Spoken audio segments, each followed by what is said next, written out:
Tembang Tantangan, karya Singgi Hadi Mintarja, Jilid 12. Jangan banyak bicara iblis betina.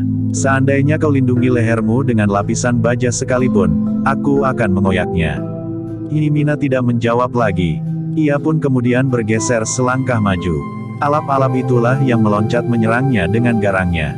Kedua tangannya yang menggenggam gelang-gelang bergerigi itu terayun-ayun mengerikan. Namun ketika gerigi gelang-gelangnya menyambar selendang Yimina yang membalut tangan kirinya dari pergelangan hampir sampai ke siku itu, maka alap-alap itu terkejut. Gerigi gelang-gelangnya itu bagaikan menggores keping baja yang sangat kuat.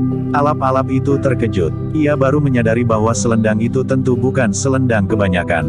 Tetapi hanya tangannya dari pergelangan sampai ke sikunya sajalah yang terlindung. Masih ada bagian-bagian lain di tubuh perempuan tua itu yang lemah, yang akan dapat digoresnya dengan gerigi gelang-gelangnya. Bahkan lehernya pun masih akan dapat dikoyaknya. Dengan demikian, maka pertempuran di antara Yimina melawan alap-alap alas roban itu pun menjadi semakin sengit. Sementara itu, mereka yang menyaksikan pertempuran itu di luar arena, menjadi semakin tegang pula. Mereka tidak segera dapat menduga, siapakah yang akan dapat keluar dari area pertempuran itu.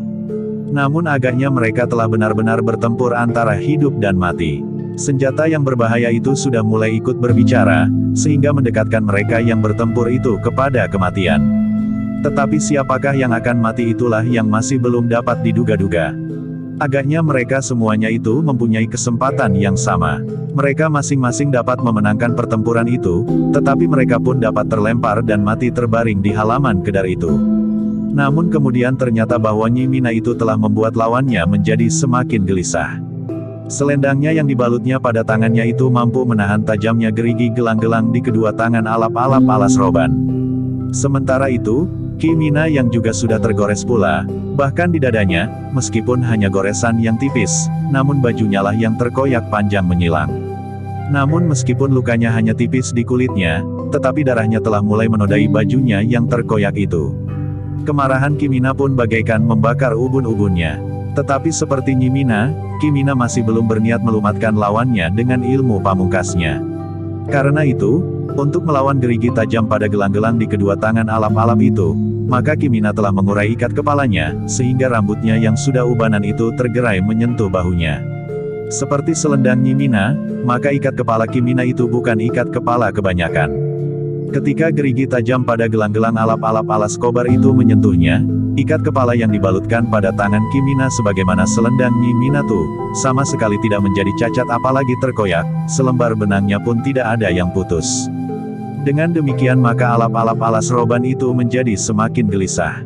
Geriginya tidak mampu lagi menyentuh kulit Yimina yang bergerak semakin cepat. Menangkis dengan tangannya yang dibalut ikat kepalanya, bahkan serangan-serangannya justru semakin sering mengenainya. Alap-alap alas kobar itu adalah orang-orang terpenting di perguruannya. Ia adalah orang-orang yang berada pada tataran teratas. Namun ia sama sekali tidak mampu mengatasi laki-laki tua yang tidak dikenalnya itu. Karena itu, maka alap-alap alas roban itu tidak ingin mati di tangan orang yang sama sekali tidak dikenal di antara orang-orang yang bernama besar. Dalam keadaan yang paling sulit itu, maka alap-alap alas roban itu pun memutuskan untuk menghancurkan lawannya selagi ia masih sempat. Aku tidak mempunyai cara lain untuk menghancurkannya. Aku harus melumatkannya menjadi abu. Namun Yimina tidak memberinya banyak kesempatan. Karena itu maka yang dilakukan oleh alap-alap alas roban itu serba tergesa-gesa. Ia tidak sempat memusatkan nalar budinya secara utuh untuk melontarkan ilmu pamungkasnya. Dengan demikian, maka ketika segumpal api meluncur dari kedua telapak tangannya yang menghentak, maka kekuatan aji raga geni itu pun tidak berada pada puncaknya. Yimina tidak berusaha melawan dengan ilmu puncaknya, tetapi ia justru meloncat menghindari serangan itu. Namun sejenak kemudian tubuhnya meluncur seperti anak panah. Kakinya terjulur menyamping. Yimina telah mengerahkan tenaga dalamnya dalam kekuatan aji sigar bumi. Serangan itu ternyata telah meruntuhkan perlawanan alap-alap alas roban. Kaki Yimina yang mengenai dadanya itu telah mematahkan beberapa tulang iganya, sehingga alap-alap alas roban yang terlempar dan terbanting jatuh itu tidak mampu berdiri lagi. Terdengar erang kesakitan. Wajah alap-alap alas roban itu menjadi pucat seperti kapas. Berbeda dengan Yimina, ternyata kemarahan Yimina tidak dapat diredam lagi. Luka di lengannya yang telah menitikkan darah itu membuatnya sangat marah. Karena itu, Ketika Nyi Mina melihat lawannya melemparkan gelang-gelang yang bergerigi, kemudian memusatkan nalar budinya, maka Nyi Mina pun dengan cepat melakukannya pula. Alap-alap alas roban yang bertempur melawan Nyi Mina mempunyai waktu yang lebih panjang dari saudara seperguruannya yang bertempur melawan Ki Mina. Tetapi Nyi Mina pun sempat mempersiapkan dirinya menghadapi ilmu puncak lawannya. Demikianlah sejenak kemudian, kedua ilmu puncak itu pun telah meluncur. Benturan yang dahsyat telah terjadi. Namun ternyata bahwa Nyi Mina memiliki kekuatan ilmu pamungkas yang lebih tinggi dari lawannya. Itulah sebabnya, maka alap-alap alas roban itu pun terpelanting jatuh. Tubuhnya membentur bebatur kedai yang disusun dari batu-batu hitam. Kedai itu pun bagai digoncang gempa. Tetapi kedai itu tidak roboh karenanya. Namun alap-alap alas roban itu pun tidak mampu untuk bangkit lagi. Bukan hanya tulang-tulang iganya yang patah, tetapi tulang kepalanya yang membentur batu bebatur kedai itu pun telah retak pula.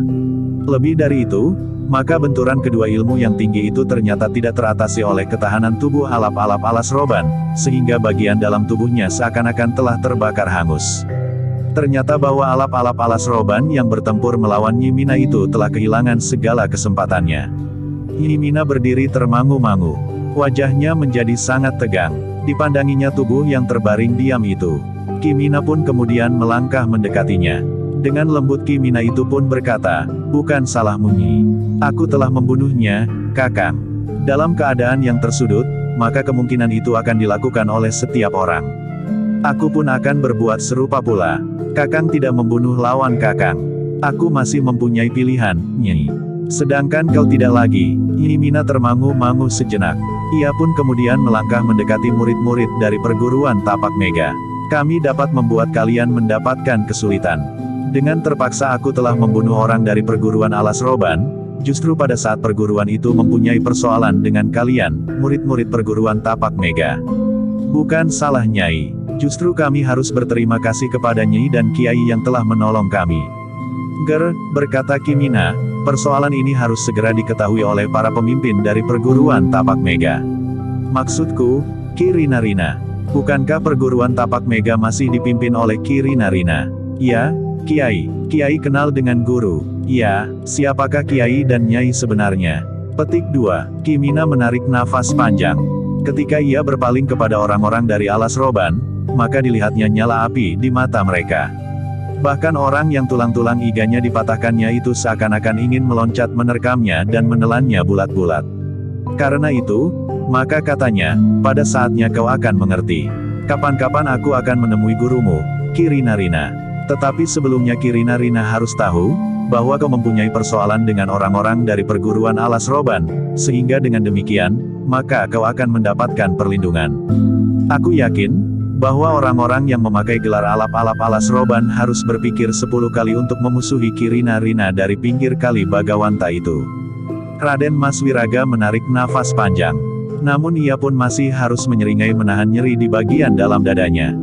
Sekarang pergilah Raden Mas. Biarlah orang-orang Alas Roban mengurus keluarga mereka yang terbunuh dan terluka. Tetapi adalah akibat yang sangat wajar, jika terjadi kematian di antara orang-orang Alas Roban yang haus darah itu. Bahkan orang-orang Alas Roban yang telah menjual harga dirinya dengan harga yang sangat murah, sehingga diinjak kepalanya pun mereka akan menyerahkannya jika mereka mendapat upah yang menurut mereka cukup memadai. Raden Mas Wiraga itu termangu-mangu sejenak. Namun Ki Mina pun berkata, "Cepatlah Raden Mas. Hubungi Ki Rina-Rina. Masalahnya bukan hanya kau dan saudara-saudara seperguruanmu, tetapi keluargamu, adikmu perempuan dan barangkali juga ayah dan ibumu serta seisi rumahmu semuanya." "Baik, Kiai. Tetapi di bawah bayangan Bukit Gundul itu tinggal seorang kakak seperguruanku. Di sanalah aku lebih banyak tinggal daripada di padepokan Ki Rina-Rina. Segera hubungan kakak seperguruanmu itu." "Baik, Kiai." Raden Mas Wiraga yang masih menahan sakit itu pun segera meninggalkan tempat itu bersama ketiga orang saudara seperguruannya yang juga masih belum mampu mengatasi keadaan mereka masing-masing sepenuhnya. Tetapi seperti kata Ki Mina, maka mereka harus segera pergi untuk menghubungi saudara tua seperguruannya untuk mendapat bantuan jika terjadi sesuatu. Sepeninggal murid-murid dari perguruan Tapak Mega, maka Ki Mina pun berkata kepada orang-orang Alas Roban, "Terserah apa yang akan kau lakukan. Jika kau mendendam, jangan mendendam anak-anak dari Tapak Mega. Kami adalah orang-orang dari perguruan yang agaknya akan dapat kau kenali kemudian. Aku tidak berkeberatan untuk membuat perhitungan pada kesempatan lain. Orang yang tulang-tulang iganya patah itu mengumpat kasar. Tetapi suaranya yang berbaur dengan rintihan kesakitan itu tidak terdengar jelas. Namun pada akhirnya orang itu berkata, kau akan menyesal bahwa kau tidak membunuhku sekarang. Aku memang tidak berniat membunuhmu. Istriku juga tidak berniat membunuh. Tetapi saudara seperguruanmu itu tidak memberikan pilihan lain sehingga akhirnya justru saudara seperguruanmu itulah yang telah terbunuh. Persetan kau iblis, tetapi pada akhirnya kau akan mati di tanganku. Kimina tidak menanggapinya lagi. Ia pun kemudian berkata kepada Nyimina, marilah. Kita akan pergi. Apakah kita sudah membayar makan dan minuman kita? Kimina pun kemudian mencari pemilik kedai itu. Tetapi ternyata ia tidak menemukannya. Bahkan pelayan kedai itu pun sudah tidak nampak lagi di kedainya. Agaknya mereka merasa lebih baik menjauh daripada terlibat dalam kesulitan. Kimina itu pun kemudian meletakkan uangnya di antara dagangan yang masih digelar di kedai itu. Namun agaknya orang-orang yang berada di luar kedai itu tidak menghiraukan pemilik dan pelayan kedai itu. Mereka pun kemudian sibuk mengurus kelompok mereka sendiri. Seorang di antara mereka telah terbunuh oleh seorang perempuan tua. Yang lain terluka parah di bagian dalam dadanya. Tulang-tulang iganya menjadi retak. Yang lain lagi merasakan kesakitan di seluruh tubuh mereka. Kematian seorang di antara dua orang yang menyebut dirinya alap-alap alas roban yang datang kemudian itu telah membakar dendam di jantung mereka. Bahkan perguruan alap-alap alas roban pun akan mendendam sampai ke ujung rambut. Dua orang laki-laki perempuan tua yang berilmu sangat tinggi itu pun harus mereka ketemukan kelak. Kematian alap-alap alas roban adalah salah satu penistaan yang tidak dapat dibiarkan berlalu begitu saja. Namun dalam pada itu, alap-alap alas roban yang muda, yang dikalahkan oleh Raden Mas Wiraga itu pun berdesis, jadi Raden Mas Wiraga itu murid dari perguruan Tapak Mega. Petik 2, orang yang tulang-tulang ganya patah itu pun berdesis sambil menyeringai kesakitan, hati-hati dengan Kirinarina. Tetapi perguruan Tapak Mega pun tidak dapat mencuci tangannya atas peristiwa ini. Iya, kita berhadapan pula dengan murid-murid perguruan Tapak Mega di pinggir kali Bagawanta. Untuk sementara, lupakan orang-orang Tapak Mega. Kita akan mencari dan menemukan kedua suami istri itu. Kita akan menyeret mereka ke perguruan alas roban. Kita akan membuat keduanya benar-benar mengenal siapakah alap-alap alas roban itu. Kematian paman gurumu itu sangat menyakitkan hati. Dalam pada itu, Kimina dan Nyimina sudah berjalan semakin jauh meninggalkan kedai itu. Mereka masih akan menempuh perjalanan yang cukup panjang. Jika menurut perhitungan mereka akan sampai di padepokan malam hari. Ternyata mereka telah tertahan cukup lama di kedai itu, sehingga pada saat mereka masih berada di tempat yang jauh, matahari menjadi semakin rendah di sisi barat. Perjalanan kita terhambat cukup lama, desis Nyimina. Karena itu jangan sering mencampuri persoalan orang lain, sahut Kimina. Ah, bukankah aku baru sekali ini melakukannya? Coba hitung, berapa kali Kakang melibatkan diri dalam persoalan-persoalan orang lain? Kimina tertawa, katanya, sudahlah. Kita nanti akan mencari tempat untuk bermalam demikian malam turun. Jika kita berniat bermalam di Banjar Padukuhan, maka orang-orang Padukuhan tentu akan mencurigai kita. Pakaian kita terkoyak dan bernoda darah. Bukankah kita tidak harus bermalam di Banjar? Kita dapat bermalam di mana saja. Besok pagi-pagi sekali kita akan melanjutkan perjalanan, agar sebelum tengah hari kita sudah sampai di padepokan. Nyimina tidak menyahut ketika ia menengadahkan wajahnya, matahari sudah menjadi semakin rendah. Apa salahnya jika malam turun kita tetap saja berjalan? Bertanya Nyimina. Tidak apa-apa, kita berjalan saja sampai kita benar-benar ingin beristirahat. Demikianlah, keduanya sepakat untuk berjalan terus ketika malam mulai turun. Gelap malam tidak menghentikan langkah mereka. Ketajaman penglihatan mereka seakan-akan dapat menembus gelap malam yang bagaimanapun pekatnya. Apalagi ketika ternyata langit bersih. Bintang-bintang yang tidak terhitung jumlah nampak berkeredipan di langit. Cahayanya membuat malam menjadi seakan-akan lebih terang. Kimina dan Nyimina yang rambutnya sudah ubanan itu berjalan terus, seakan-akan mereka tidak mengenal letih. Kaki-kaki mereka menapak dengan mantap di atas jalan berbatu-batu padas. Tetapi telapak kaki mereka sama sekali tidak merasakan nyerinya ujung batu-batu padas serta kerikil-kerikil yang tajam yang menusuk. Sekali-sekali terdengar mereka berbicara tentang perjalanan mereka, namun kemudian mereka berdua pun berdiam untuk beberapa lama. Keduanya pun kemudian mulai merasakan udara malam yang dingin. Angin basah yang berhembus perlahan-lahan mengusap kulit wajah mereka menembus sampai ke tulang. Kau merasakan dinginnya malam, Kakang? Iya, tetapi di punggungku keringat masih saja mengembun membasahi bajuku. Iya, dengan gerak di perjalanan ini, dingin malam tidak terlalu mencengkam. Dalam pada itu, malam pun menjadi semakin malam. Bintang-bintang sudah bergerak, bergeser ke arah barat. Ketika mereka melewati beberapa puluh patok di sebelah sebuah padukuhan, maka terdengar suara kentongan dalam irama Dara Muluk. Tengah malam, Kakang, desis Nyi Mina. Iya, sebaiknya kita berhenti. Kita beristirahat sampai dini hari. Kita akan melanjutkan perjalanan. Maka sebelum tengah hari kita tentu sudah sampai di padepokan. Baiklah, Kakang. Kita akan mencari tempat terbaik untuk bermalam. Jika saja kita menemukan gubuk di tengah sawah, desis Kimina.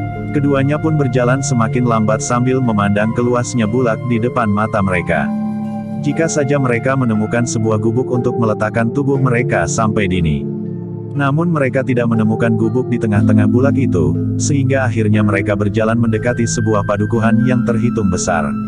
Kita akan berjalan menyusuri pematang. Kita tidak akan melewati jalan utama padukuhan itu, Nyi. Kita tidak ingin diganggu oleh berbagai macam pertanyaan jarang orang yang sedang meronda. Baik, Kakang. Kita berjalan di luar padukuhan. Keduanya pun kemudian menuruni tanggul parit di pinggir jalan. Mereka menghindari jalan yang menembus padukuhan itu, karena mereka tidak ingin mengalami kesulitan menjawab pertanyaan para peronda yang kadang-kadang merambat kemana-mana. Tetapi baru beberapa langkah, mereka mendengar teriakan di padukuhan itu, "Tolong, tolong." Keduanya pun berhenti dengan serta-merta. Teriakan itu semakin lama menjadi semakin dekat. "Tolong, tolong, Nyi," desis Kimina. "Bagaimana menurut pendapatmu? Apakah kita sebaiknya peduli kepada teriakan-teriakan itu atau kita kokoh pada sikap kita untuk tidak mencampuri persoalan orang lain, siapapun mereka?" Petik 2. Tunggu sebentar Kakang. Suara itu adalah suara seseorang yang sangat ketakutan. Kimina menarik nafas panjang. Sejenak kemudian, mereka pun melihat seseorang berlari keluar dari regol padukuhan diburu oleh beberapa orang. Nampaknya orang yang diburu itu sudah tidak mungkin lolos. Masih terdengar orang itu berteriak, "Tolong, tolong. Aku bukan pencuri." Namun tangan-tangan yang terjulur dari mereka yang mengejar orang itu telah menggapai bajunya. Karena itu, maka orang itu pun tidak dapat lari lagi. Tangan-tangan itu begitu kokoh mencengkamnya. "Ampun, Kisanak. Ampun," orang itu berlutut sambil menyembah. "Aku bukan pencuri." "Kau mau apa sebenarnya?" teriak seseorang. "Aku akan menemui pamanku." "Siapa nama pamanmu?" "Yang aku tahu, aku memanggilnya Paman Wekas. Tidak ada yang namanya Paman Wekas di padukuhan ini. Kecuali itu sikapmu juga mencurigakan. Kau mengendap-endap di regol halaman rumah Ki Pameka. Orang yang dihormati di padukuhan itu. Orang tua yang banyak memberikan bimbingan kepada kami. Aku mencoba untuk meyakinkan, apakah regol itu regol rumah Paman Wekas?" "Bohong. Katakan bahwa kau memang akan mencuri." "Tidak, aku mencari Paman Wekas." "Untuk apa kau cari rumah Paman Wekas?" "Aku adalah cucu dari kakak Paman Wekas itu. Aku akan mengabari kalau kakek sakit keras. Kakek selalu menyebut nama Paman Wekas yang tinggal di padukuhan ini. Kau pernah mengunjungi pamanmu itu?" "Belum. Baru malam ini. Justru karena kakek sakit keras." "Kau berbohong anak muda," berkata orang yang bertubuh tinggi kekar. "Kau tentu salah seorang di antara pencuri yang setiap kali datang ke padukuhan ini. Kau tentu salah satu dari hama yang membuat seluruh isi padukuhan ini kehilangan kesabaran. Karena itu, maka kau akan menerima akibat dari perbuatanmu itu malam ini." "Aku bukan pencuri. Aku mencari rumah Paman Wekas. Aku mengamati regol halaman rumah itu karena ancar-ancar yang aku dapat dari nenek." "Cukup." Tiba-tiba saja seorang yang gemuk menamparkan wajah anak muda yang berlutut dan gemetar ketakutan itu. "Di padukuhan ini tidak ada orang yang bernama Wekas." "Ada paman. Ada. Pamanku bernama Wekas. Ia tinggal di padukuhan ini." "Bukankah ini padukuhan Karangmalang?" "Ini memang padukuhan Karangmalang. Tetapi di Karangmalang tidak ada orang bernama Wekas. Kau dengar? Pamanku tinggal di sini." Namun sekali lagi seorang yang bertubuh tinggi menamparnya. "Aduh, sakit paman. Sakit, sakit." "Ya, paman." Tetapi orang itu justru sekali lagi memukul wajah anak muda itu. "Kami memang ingin menyakitimu. Sudah sejak sebulan lebih kami ingin menangkapmu. Ternyata baru malam ini kau dapat kami tangkap. Ampun, Paman. Ampun, anak muda itu membungkukkan kepalanya sampai menyentuh tanah. Aku tidak akan berbuat jahat. Aku justru ditunggu nenek karena kakek selalu bertanya tentang Paman Wekas. Bohong, bohong, beberapa orang pun berteriak. Kita hajar saja anak iblis itu. Gantung saja di halaman Banjar. Ampun, jangan Paman, jangan. Kakekku sakit keras. Nenekku menangis sehari penuh. Ayah dan ibu tentu kebingungan jika aku tidak kembali malam ini bersama Paman Wekas. Persetan dengan Paman Wekas, teriak yang lain. Penggal saja kepalanya dan tancapkan di regol Banjar. Ampun, ampun, aku tidak bersalah. Aku tidak mencuri apa-apa. Tentu sekarang kau tidak membawa barang bukti karena kau belum berhasil masuk ke rumah Ki Pameka. Tetapi aku memang tidak akan mencuri. Ketika seorang lagi menendang punggung anak itu, maka beberapa orang pun mulai bergerak.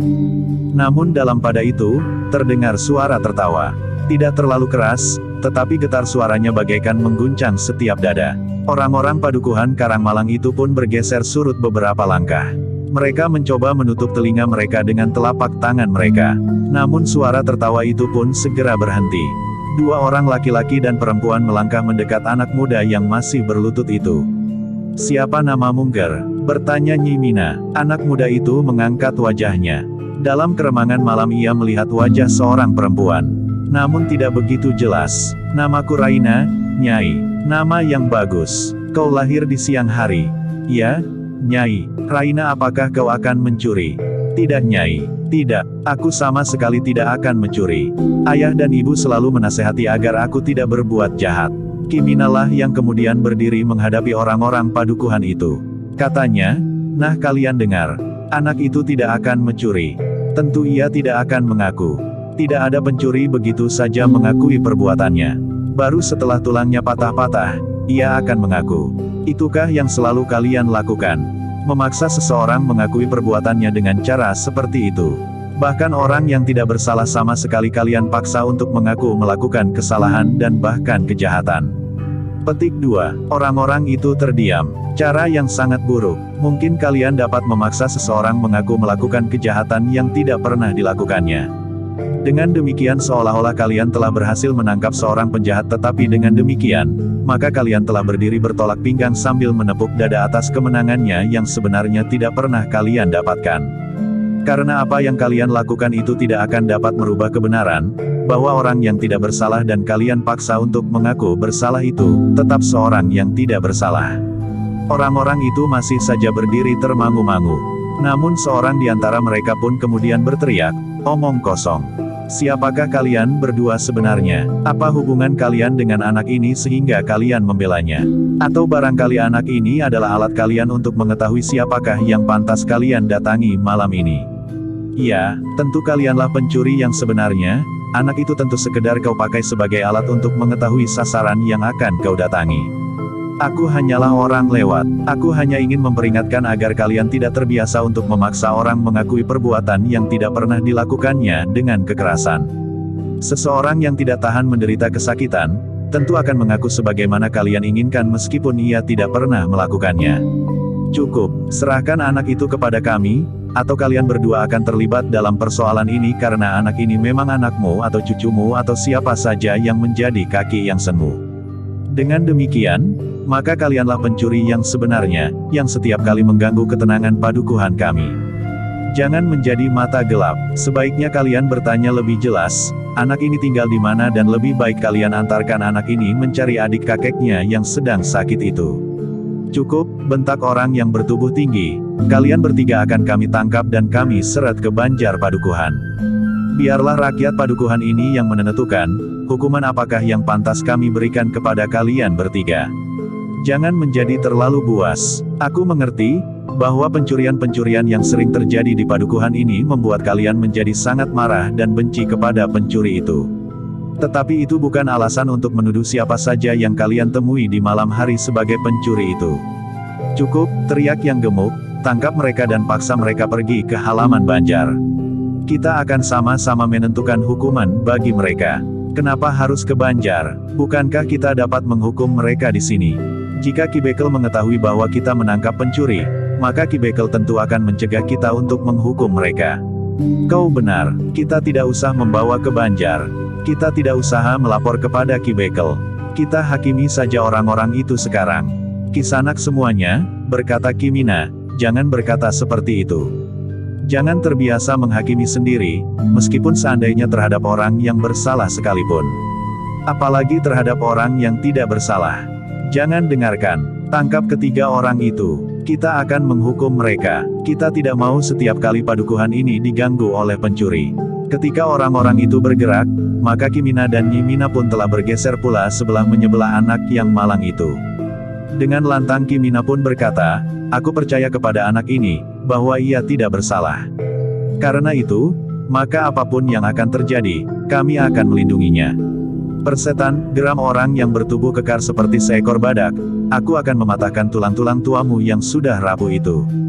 Ketika orang-orang itu mulai bergerak, maka Kimina pun tertawa. Suara tertawanya yang tidak begitu keras itu telah mengguncang udara di pinggir padukuhan itu. Getarannya yang tajam terasa menusuk sampai ke jantung. Orang-orang padukuhan Karangmalang itu pun meragakan, betapa jantungnya bagaikan tertusuk-tusuk duri. Karena itu, maka mereka pun telah menutup telinga mereka dengan kedua belah telapak tangan mereka. Tetapi suara tertawa itu masih saja menusuk semakin pedih. Kalian tidak mempunyai daya tahan sama sekali, berkata Kimina di sela-sela suara tertawanya, karena itu suara tertawaku akan dapat membunuh kalian semuanya jika aku mau. Orang-orang Karangmalang itu masih saja merasa kesakitan. Meskipun mereka telah menutup telinga mereka, tetapi sama sekali tidak mengurangi tusukan-tusukan yang pedih di dada mereka. Namun dalam pada itu, tiba-tiba seorang tua telah menyibak orang-orang Karangmalang yang kesakitan di dada mereka itu. Dengan nada berat orang tua itu pun berkata, Kisanak. Ternyata Kisanak adalah seorang yang berilmu tinggi. Tetapi apakah Kisanak telah mempergunakan ilmu Kisanak itu pada tempatnya? Ki Partadrana, desis orang-orang padukuhan itu. Orang-orang yang kesakitan di dadanya itu pun telah menengadahkan kepala mereka ketika mereka melihat seorang yang bertubuh sedang, berkumis tebal meskipun sudah nampak memutih. Orang itu adalah tetunggul orang-orang Karangmalang. Orang yang memiliki banyak kelebihan dibandingkan dengan orang kebanyakan. Kisanak, ilmumu mampu menyakiti sekian banyak orang sekaligus. Mereka memang bukan orang-orang yang memiliki kemampuan apa-apa dalam olah kanuragan. Tetapi bukankah dengan demikian, Kisanak sudah melakukan satu kesalahan atau justru perguruanmu bukan satu perguruan yang baik, yang membekali murid-muridnya, apalagi yang nampaknya sampai tuntas seperti Kisanak itu dengan pesan-pesan kelakukan yang baik. Petik 2. Kimina memandang orang yang disebut Ki Partadrana itu dengan tajamnya. Kemudian Kimina itu pun berkata, ternyata juga ada orang yang berpikiran jernih di padukuhan Karangmalang ini. Apa maksudmu, Kisanak? Bertanya Ki Partadrana. Kenapa baru sekarang Ki Partadrana datang kemari? Hampir saja anak ini menjadi korban keganasan orang-orang Karangmalang yang nampaknya menjadi haus darah. Kata-katamu tajam sekali, Kisanak. Tidak ada kata-kata yang lebih lunak yang dapat aku ucapkan. Sedangkan kau yang agaknya dituakan di Karangmalang juga dengan mudah menuduh aku mempergunakan ilmuku tidak ada tempatnya. Apakah itu adil? Petik 2. Aku memang terlambat, karena aku baru saja pulang dari rumah Ki Bekel yang sedang sakit. Ki Bekel minta aku mengobatinya. Baru kemudian aku sempat datang kemari tepat pada waktunya, pada saat kau pamerkan ilmumu yang tinggi itu. Kau masih saja menuduhku dan menyinggung perasaanku. Sekarang bertanyalah kepada tetangga-tetanggamu, apa yang akan mereka lakukan terhadap anak ini. Kami berdua hanyalah orang lewat malam ini dalam perjalanan jauh. Tetapi kami tidak dapat membiarkan anak ini mengalami nasib yang sangat malang. Nah, apakah kau yang nampaknya mempunyai pengaruh yang besar di Karangmalang yang mengajari tetangga-tetanggamu menjadi bengis sehingga kehilangan rasa kemanusiaannya? Petik 2. Apa yang telah terjadi? Bertanyalah kepada tetangga-tetanggamu. Apakah kau juga termasuk seorang yang dengan cepat mengambil keputusan sebelum kau pelajari persoalannya dengan seksama? Petik 2. Orang yang disebut Ki Partadrana itu pun kemudian bertanya kepada orang-orang Karangmalang yang berdiri di sekitarnya, apa yang kalian lakukan terhadap anak muda itu? Petik 2. Anak itu akan mencuri di rumah Ki Pameka. Ia mengendap-endap di regol halaman di malam yang telah larut. Selama ini kita sedang mengintai orang yang sering mencuri di padukuhan kami, Ki Partadrana. Agaknya anak itulah yang melakukannya. Karena itu, maka kami berniat menghukumnya. Nah, kau dengar Kisanak. Anak itu akan mencuri di rumah Ki Pameka. Bukankah wajar jika anak itu ditangkap? Seandainya benar anak itu akan mencuri, Ki Partadrana, apakah kau juga membenarkan bahwa mereka akan memukuli anak itu beramai-ramai? Bahkan ada yang mengancam untuk menggantungnya di halaman Banjar atau ancaman yang lebih buruk lagi, dengan memenggal kepalanya dan menancapkannya di regol Banjar. Mungkin ancaman itu tidak akan benar-benar dilakukan. Tetapi jika anak ini dipukuli oleh orang-orang sepadukuhan, maka anak ini akan mati. Sementara itu belum terbukti bahwa ia melakukan kejahatan apa-apa di padukuhan ini. Tetapi ia sudah mencoba melakukannya, teriak orang yang bertubuh gemuk. Namun Kimina pun segera menyahut, tetapi kau belum bertanya kepada anak ini, Ki Partadrana. Kenapa ia datang ke Karangmalang? Kenapa ia berada di regol halaman rumah Ki Pameka? Ki Partadrana termangu-mangu sejenak. Namun kemudian ia pun bertanya, siapa namamu? Petik 2, namaku Raina. Raina, Ki Partadrana mengerutkan dahinya, kenapa kau datang kemari malam-malam? Aku disuruh oleh nenek mencari adik kakekku yang menurut nenek tinggal di Karangmalang. Omong kosong, siapapun dapat berkata seperti itu, teriak orang yang bertubuh tinggi. Siapakah nama adik kakekmu itu? Menurut nenek, namanya Paman Wekas. Wekas, jadi adik kakekmu itu bernama Wekas. Ya, kenapa kau memanggilnya Paman, sedang ia adalah adik kakekmu? Neneklah yang menyebutnya dengan Paman Wekas. Kau pernah bertemu dengan pamanmu itu? Sudah selagi aku masih kanak-kanak. Kau masih dapat mengenalinya sekarang. Raina itu termangu-mangu sejenak. Namun ia tidak segera menjawab. Namun tiba-tiba saja Ki Partadrana itu melangkah mendekati Raina. Dipeganginya kedua lengannya dan ditariknya anak itu agar bangkit berdiri. Berdirilah. Ampun, aku mohon ampun. Aku tidak akan berbual jahat. Tidak ada orang yang bernama Wekas di padukuhan ini, Ki Partadrana. Itu hanya sebuah cerita bohong untuk menyelamatkan dirinya.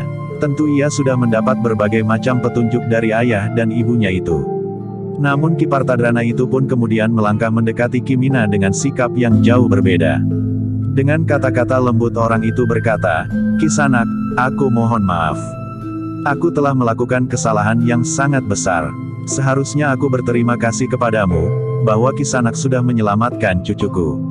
Cucu Ki Partadrana, iya, nama kecilku adalah Wekas. Tetapi sejak aku tinggal di Karangmalang, aku sudah bernama Ki Partadrana. Setelah aku menikah, dan berumah tangga sendiri di sini, namaku adalah Ki Partadrana. Jadi Raina ini cucu kakak kandung Ki Partadrana. Iya, ia adalah cucu kakak kandungku. Aku masih ingat nama itu, Raina. Hei, siapa nama kakekmu? Ger. Petik 2, Ki Reja Salam. Iya, kakakku memang bernama Ki Reja Salam. Nama kecilnya Salam. Setelah ia menikah, namanya adalah Rejawinangun. Tetapi tetangga-tetangga memanggilnya Ki Reja Salam. Lalu katanya kepada Raina, Raina, kemarilah Ger. Jangan panggil aku paman, panggil aku kakek, kakek Wekas atau kakek Partadrana. Raina termangu-mangu sejenak, seakan-akan ia tidak percaya kepada kenyataan yang dihadapinya itu. Ki Partadrana itu pun kemudian berdiri tegak menghadap tetangga-tetangganya sambil berkata, saudara-saudaraku. Anak ini adalah cucuku. Tetangga-tetangga Ki Partadrana itu pun saling berpandangan. Jantung mereka pun terasa berdebaran. Mereka tahu, siapakah Ki Partadrana itu. Seorang yang tidak ada duanya di padukuhan Karangmalang. Jika ia menjadi marah, maka akibatnya akan menjadi sangat buruk bagi mereka. Apalagi Ki Partadrana adalah orang yang mempunyai pengaruh yang besar atas Ki Bekel di Karangmalang. Bahkan atas Ki Demang dan para bebahu yang lain. Namun Ki Partadrana itu pun kemudian berkata, sudahlah. Kita lupakan kejadian ini. Tetapi sebagai satu pengalaman, kita harus memetik manfaatnya. Kita memang tidak pantas untuk melakukan sebagaimana kita lakukan sekarang ini. Kita tidak pantas menuduh seseorang melakukan kesalahan. Apalagi memaksa seseorang mengaku melakukan kesalahan yang sebenarnya tidak dilakukannya. Orang-orang Karangmalang itu pun menundukkan wajahnya. Bayangkan, seandainya kalian tidak dicegah oleh kedua orang suami istri ini, apa yang kira-kira telah terjadi atas anak muda ini? Anak muda, yang tidak melakukan sebagaimana kalian tuduhkan kepadanya. Tetapi ia harus menanggung akibat buruk itu. Bagaimana pula jika anak ini mati, justru pada saat ia mencari kakeknya? Orang-orang Karangmalang itu terdiam sambil menundukkan kepala mereka. Ibu anak ini akan menangis siang dan malam.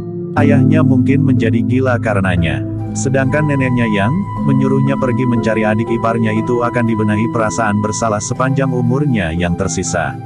Perempuan tua itu akan tersiksa sampai saatnya ia masuk ke liang kuburnya. Lalu bagaimana dengan kalian yang telah menghukum anak yang tidak bersalah itu? Apakah kalian tidak merasa bersalah sama sekali? Apakah kalian cukup minta maaf atas satu kenilafan sementara nyawa anak muda yang seharusnya mempunyai hari depan yang masih panjang ini terampas? Petik 2. Orang-orang Karangmalang itu bagaikan membeku di tempat mereka berdiri. Ki Partadrana itu pun kemudian bertanya kepada Raina, kenapa nenek itu menyuruhmu mencari aku? Petik 2. Kakek Reja Salam sakit keras. Kakek selalu menyebut nama paman. Nampaknya sakit kakek sudah menjadi semakin parah malam ini, sehingga nenek menyuruhku mencari paman di Karangmalang ini. Sayang aku tidak tahu bahwa nama paman sudah berubah. Panggil aku kakek, Ger. Iya, Kek, ternyata nama kakek sudah berubah. Baiklah, aku akan pergi menemui kakekmu, Kakang Reja Salam. Marilah singgah sebentar di rumahku. Rumahku tidak terlalu jauh dengan rumah Ki Bekel. Menurut ancar-ancar nenek, aku kira kakek tinggal di rumah yang aku datangi itu. Mungkin nenekmu sudah lupa di mana letak rumahku. Bokayu sudah lama sekali tidak mengunjungi aku. Iya, Kek. Ki Partadrana itu pun kemudian berkata pula kepada Kimina dan Nyimina, Kisanak berdua. Biarlah aku mempersilahkan Kisanak berdua untuk singgah barang sebentar. Terima kasih, Ki Partadrana. Kami akan melanjutkan perjalanan kami yang masih panjang. Hanya sebentar saja Kisanak. Aku pun akan segera pergi bersama anak ini menengok kakakku yang sedang sakit itu. Yang Maha Agung menganugerahi aku sedikit kemampuan tentang pengobatan. Jika saja Yang Maha Agung berkenan mempergunakan aku untuk mengobati kakakku yang sakit itu. Kimina dan Nyimina pun kemudian tidak menolak. Bersama Raina, maka mereka pun memasuki regol padukuhan, menyusuri jalan utama untuk singgah di rumah Ki Partadrana. Sementara itu kepada orang-orang Karangmalang, Ki Partadrana itu pun berkata, renungi apa yang telah terjadi. Sepeninggal Ki Partadrana orang-orang Karangmalang itu pun meninggalkan tempat itu. Ada di antara mereka yang sedang bertugas ronda, pergi ke gardu. Sedangkan yang lain pulang ke rumah masing-masing. Sambil berjalan pulang, beberapa orang masih saja membicarakan peristiwa yang baru saja terjadi. Untunglah, bahwa segala sesuatunya belum terlanjur, desis seorang yang berjanggu jarang. Kang Recep memang seorang yang berangasan. Ia segera mengambil kesimpulan bahwa anak itu bersalah. Bukan hanya Kang Recep, kita semuanya bersalah, sahut seorang yang di rambutnya telah tumbuh uban. Iya, kita semuanya bersalah, sahut yang lain. Jika terjadi sesuatu dengan anak itu, maka Ki Partadrana tentu akan menjadi sangat marah. Dendamnya akan dapat membakar seluruh padukuhan. Ia akan dapat membalas anak-anak muda kita sepadukuhan ini dengan memperlakukan anak-anak itu sebagaimana kita memperlakukan anak yang bernama Raina tadi. Untunglah ada sepasang suami istri yang berilmu tinggi itu lewat, dan sempat mencegah sehingga kita tidak melakukan kesalahan yang lebih parah lagi. Orang itu memiliki ilmu yang sangat aneh. Suara tertawanya rasa-rasanya dapat membunuh kita sepadukuhan. Hanya Ki Partadrana yang agaknya mampu bertahan. Orang-orang itu mengangguk-angguk. Setiap orang di antara mereka telah membayangkan peristiwa yang mengerikan akan terjadi, jika sepasang suami istri itu tidak sempat mencegah mereka untuk menyakiti anak muda yang tidak bersalah itu. Dalam pada itu, Kimina dan Nyimina yang berada di rumah Ki Partadrana sempat minum minuman hangat, sementara Ki Partadrana bersiap-siap untuk pergi ke rumah kakaknya yang sedang sakit. Disiapkannya beberapa ramuan yang mungkin akan dapat membantu kakaknya dan bahkan jika Yang Maha Agung memperkenankannya, dapat memperingan penyakitnya dan apalagi menyembuhkannya. Beberapa saat kemudian, maka Ki Partadrana pun telah bersiap. Ia pun segera minta diri kepada istrinya, sedangkan Kimina dan Nyimina pun telah minta diri pula kepada Nyi Partadrana untuk meneruskan perjalanan mereka. Ternyata mereka tidak berjalan searah. Ki Partadrana dan Raina berjalan ke arah yang berbeda dengan Kimina dan Nyimina. Ucapkan terima kasih kepada mereka berdua, berkata Ki Partadrana kepada Raina. Raina pun kemudian mengangguk hormat sambil berkata, aku mengucapkan terima kasih. Aku tidak tahu, apa yang akan terjadi pada diriku jika Kiai dan Nyai tidak menolongku. Sudahlah, bukankah kewajiban seseorang untuk saling membantu? Pesanlah kepada kakekmu agar memperkenalkan nama kecilnya kepada tetangga-tetangganya, sehingga tidak akan menyulitkanmu lagi. Ki Partadrana tertawa, tetapi di balik tertawanya, terasa jantungnya masih saja bergetar. Apa jadinya anak muda itu tanpa pertolongan kedua orang suami istri itu? Demikianlah, maka sejenak kemudian Kimina dan Nyimina telah meninggalkan regol halaman rumah Ki Partadrana, sementara sesaat kemudian Ki Partadrana pun telah pergi meninggalkan rumahnya pula. Di depan gardu, Ki Partadrana sempat berkata kepada para peronda, "Aku akan pergi sekitar 2-3 hari. Tolong, lindungi rumahku serta isinya, dan perkenalkan namaku kepada orang-orang padukuhan ini. Nama kecilku, Wekas, agar tidak terjadi salah paham lagi." "Baik, Ki Partadrana," jawab beberapa orang di gardu itu hampir berbareng. Namun sepeninggal Ki Partadrana, orang-orang di gardu itu masih saja membicarakan kesalahpahaman yang terjadi. Tetapi bukan sekedar salah paham. Tetapi orang-orang padukuhan itu telah bertindak di luar tatanan dan pageran. Dalam pada itu, Kimina dan Nyimina pun telah keluar dari padukuhan itu pula lewat gerbang padukuhan di ujung jalan yang lain. Keduanya pun kemudian melangkah di dinginnya malam, di sumilirnya angin malam yang basah. "Untunglah, segala sesuatunya belum terlanjur," desis Nyimina. "Ya," sahut Kimina, "jadi ada juga gunanya kita mencampuri persoalan orang lain." Nyimina tidak menyahut, sementara Kimina tersenyum sambil berkata, "Dinginnya malam ini." Keduanya pun kemudian berjalan lebih cepat untuk menghangatkan tubuh mereka. Namun tiba-tiba saja keduanya melihat sebuah gubuk di tengah-tengah bulak. "Gubuk itu?" desis Nyimina. "Ya, kita dapat beristirahat sampai fajar." Keduanya pun kemudian meniti pematang menuju ke gubuk yang berada di tengah-tengah bulak itu. Gubuk yang kebetulan kosong. "Agaknya lebih hangat bermalam di rumah Ki Partadrana," desis Kimina. "Jika saja ia tidak pergi bersama Raina." Namun gubuk itu pun cukup memadai. Keduanya pun kemudian dapat membaringkan tubuh mereka yang mulai terasa letih. Namun keduanya tidak berbareng tidur sehingga di sisa malam yang pendek itu mereka terpaksa tidur bergantian. Pagi-pagi, ketika cahaya fajar nampak di langit, keduanya pun telah bangkit. Rasa-rasanya malas juga untuk segera turun dan berjalan menyusuri pematang. Tetapi mereka tidak mau kesiangan. Karena itu, maka mereka pun berbenah diri sejenak. Mereka berusaha menyamarkan baju mereka yang terkoyak dan bernoda darah meskipun sudah kering. Karena itu, ketika mereka melewati sebuah sungai kecil, maka mereka pun segera turun ke sungai untuk mencuci wajah mereka. Perjalanan ke padepokan sudah tidak terlalu jauh lagi. Mereka berharap bahwa sebelum tengah hari mereka sudah akan sampai di padepokan mereka. Padepokan yang sebenarnya lah telah menunggu kehadiran mereka.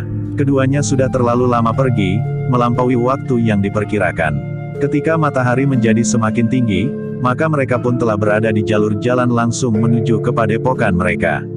Sebuah padepokan yang akan diserahkan Kimina untuk menggantikan jabatan gurunya, memimpin padepokan itu. Seperti yang mereka perhitungkan, maka sebelum matahari mencapai puncaknya, maka mereka berdua telah berada di padepokan mereka. Namun keduanya terkejut ketika demikian mereka memasuki regol halaman, ternyata Wikan sudah berada di padepokan itu. "Wikan," panggil Kimina. Wikan yang sedang membersihkan halaman serta memotong ranting pohon perdu yang kurang rapi, terkejut dan berpaling. "Paman," Wikan pun kemudian menyongsong paman dan bibinya yang sudah berada di halaman. "Bibi, kau justru sudah berada di sini." "Iya, paman, aku justru datang lebih dahulu dari paman dan bibi." Kimina dan Nyimina tersenyum.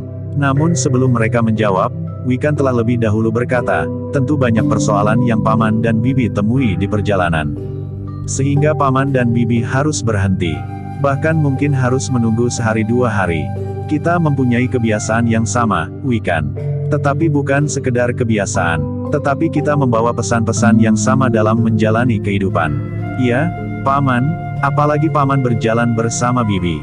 Suatu kali paman yang tertarik pada satu persoalan, di waktu yang lain, bibilah yang tidak dapat meninggalkan satu peristiwa begitu saja tanpa mencampurinya," berkata Wikan sambil tertawa. Kimina dan Nyimina pun tertawa pula. "Nah, paman, guru telah menunggu kedatangan paman. Marilah naik ke pendapa. Bukankah kami bukan tamu? Di manakah guru sekarang?" Petik 2. Guru sedang berada di sanggar. Akhir-akhir ini guru terlalu sering berada di sanggar seorang diri. Apakah guru marah karena kami terlalu lama pergi? Petik 2. Tidak, bukan itu. Guru sudah menduga apa saja yang paman dan bibi lakukan, sehingga perjalanan paman dan bibi menjadi panjang. Lalu apa lagi? Aku tidak begitu mengerti, paman.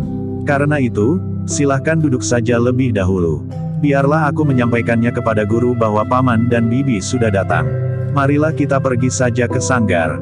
Tetapi sebelum mereka beranjak, maka beberapa orang yang melihat Kimina dan Nyimina pulang, segera mengerumuninya, sehingga keduanya tidak sempat pergi meninggalkan mereka.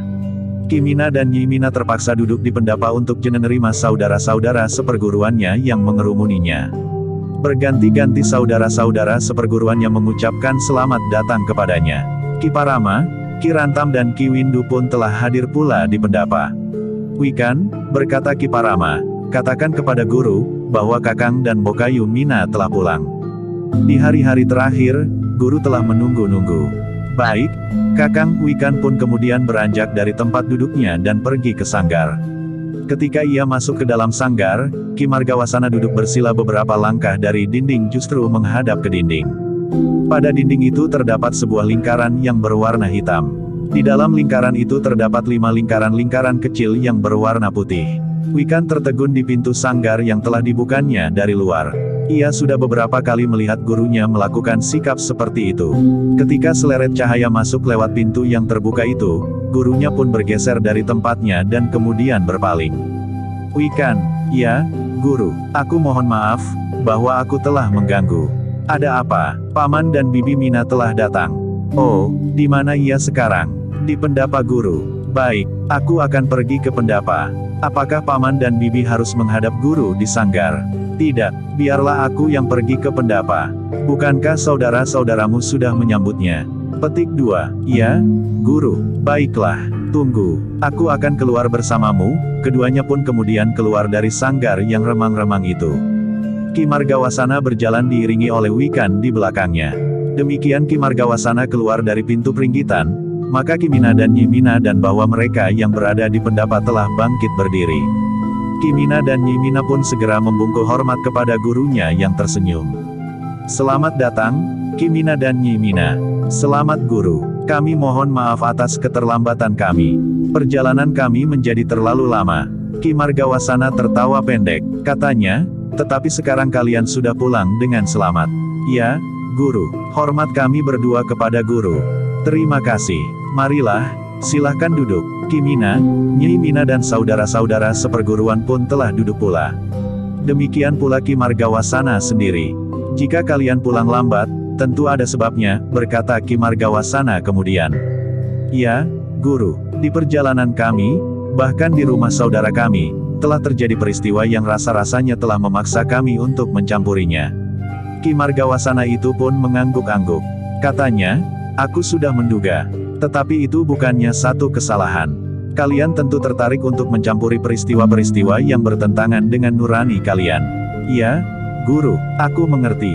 Bahkan kalian tentu akan menyesal seandainya kalian lewat saja tanpa berbuat apa-apa jika terjadi peristiwa yang bertentangan dengan nurani kalian."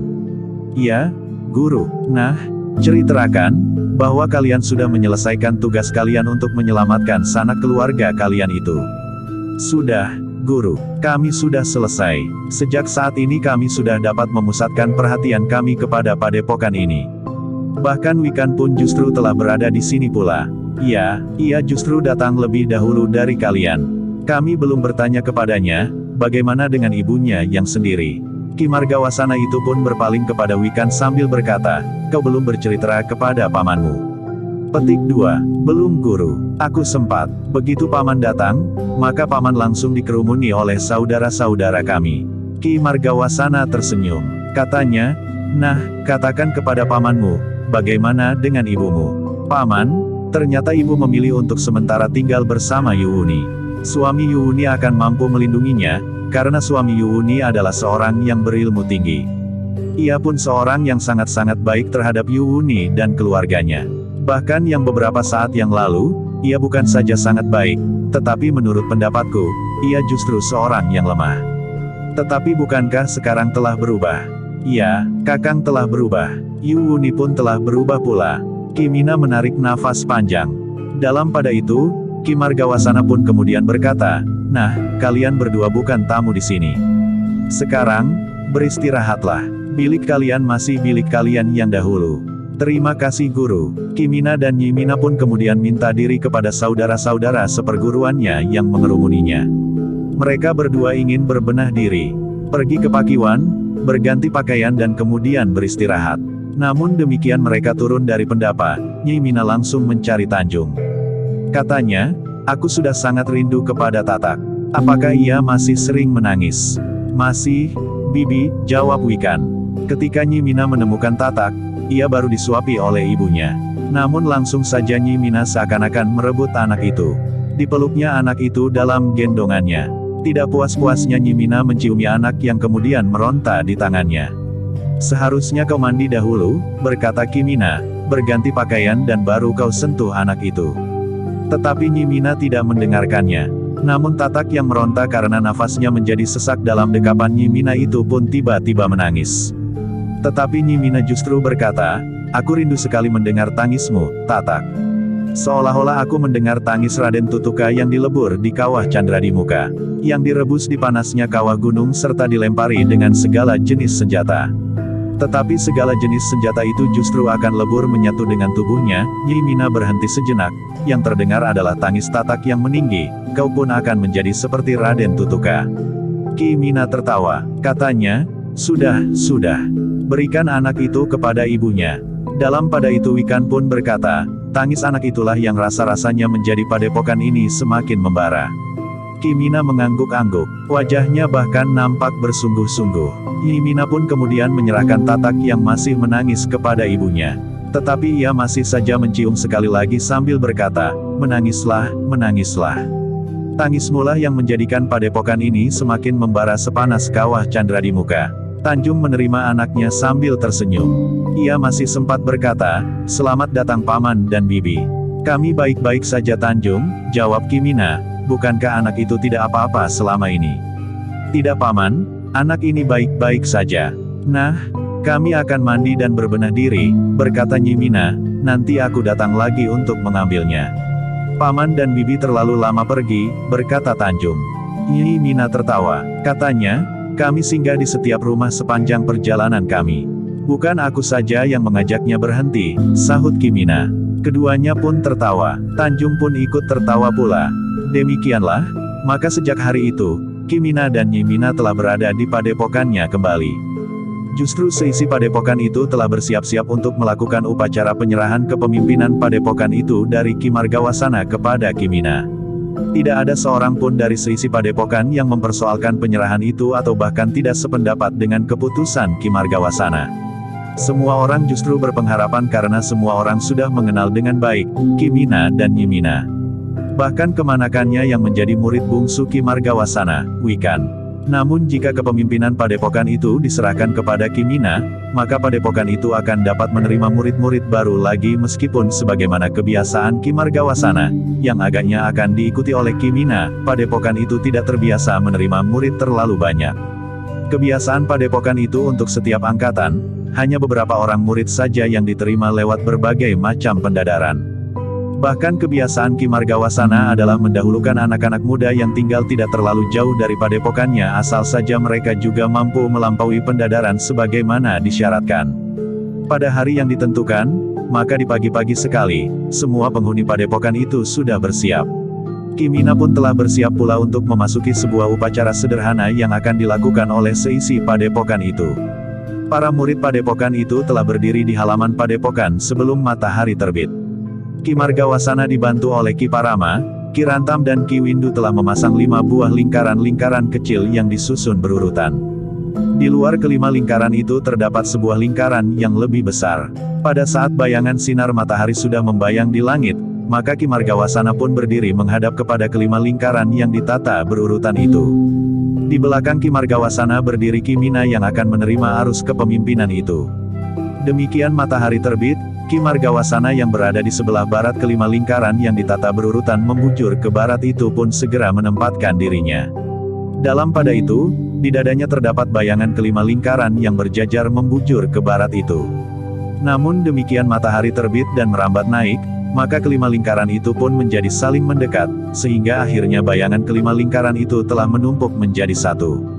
Pada saat itulah Ki Margawasana bergeser, sehingga bayangan yang sudah menyatu itu pun jatuh di dada Ki Mina. Ki Mina memang agak terkejut. Ia tidak diberitahu oleh Ki Margawasana, akibat dari kelima bayangan lingkaran yang sudah menyatu itu. Demikian Ki Margawasana bergeser serta kelima bayangan lingkaran yang sudah menyatu itu jatuh ke dada Kimina, maka terasa dada Kimina bagaikan disengat api, sehingga Kimina itu berdesah tertahan. Panas di dadanya itu pun kemudian terasa menjalar mengalir lewat darahnya ke seluruh tubuhnya, sehingga seluruh tubuhnya menjadi panas. Namun sejenak kemudian, panas di tubuhnya itu pun mulai menurun. Bayangan kelima lingkaran itu masih berada di dadanya. Namun sejalan dengan putaran matahari, maka bayangan kelima lingkaran yang semula menyatu itu pun telah menjadi renggang kembali. Ki Margawasana pun kemudian berputar, membelakangi kelima lingkaran itu. Ia pun bergeser pula dan berdiri tepat di hadapan Kimina. Dalam pada itu, Ki Parama pun menyerahkan sebilah keris yang masih berada di dalam warangkannya kepada Ki Margawasana yang kemudian menyerahkannya kepada Kimina. Sebilah keris yang besar dan panjang, melampaui ukuran keris kebanyakan. Kimina pun segera berlutut. Diterimanya keris itu kemudian mengangkatnya di atas dahinya. Aku serahkan keris lambang kepemimpinan padepokan ini kepadamu. Guru, jawab Kimina, aku menerima penyerahan ini dengan ikhlas dan bertanggung jawab. Terima kasih. Segala sesuatunya mengenai padepokan ini kemudian aku serahkan kepadamu. Namun aku berharap bahwa istrimu akan membuat jenang gula kelapa dan kalian berdua merubah nama kalian sesuai dengan kedudukan kalian di padepokan ini. Aku mohon guru menentukan nama itu bagi kami berdua.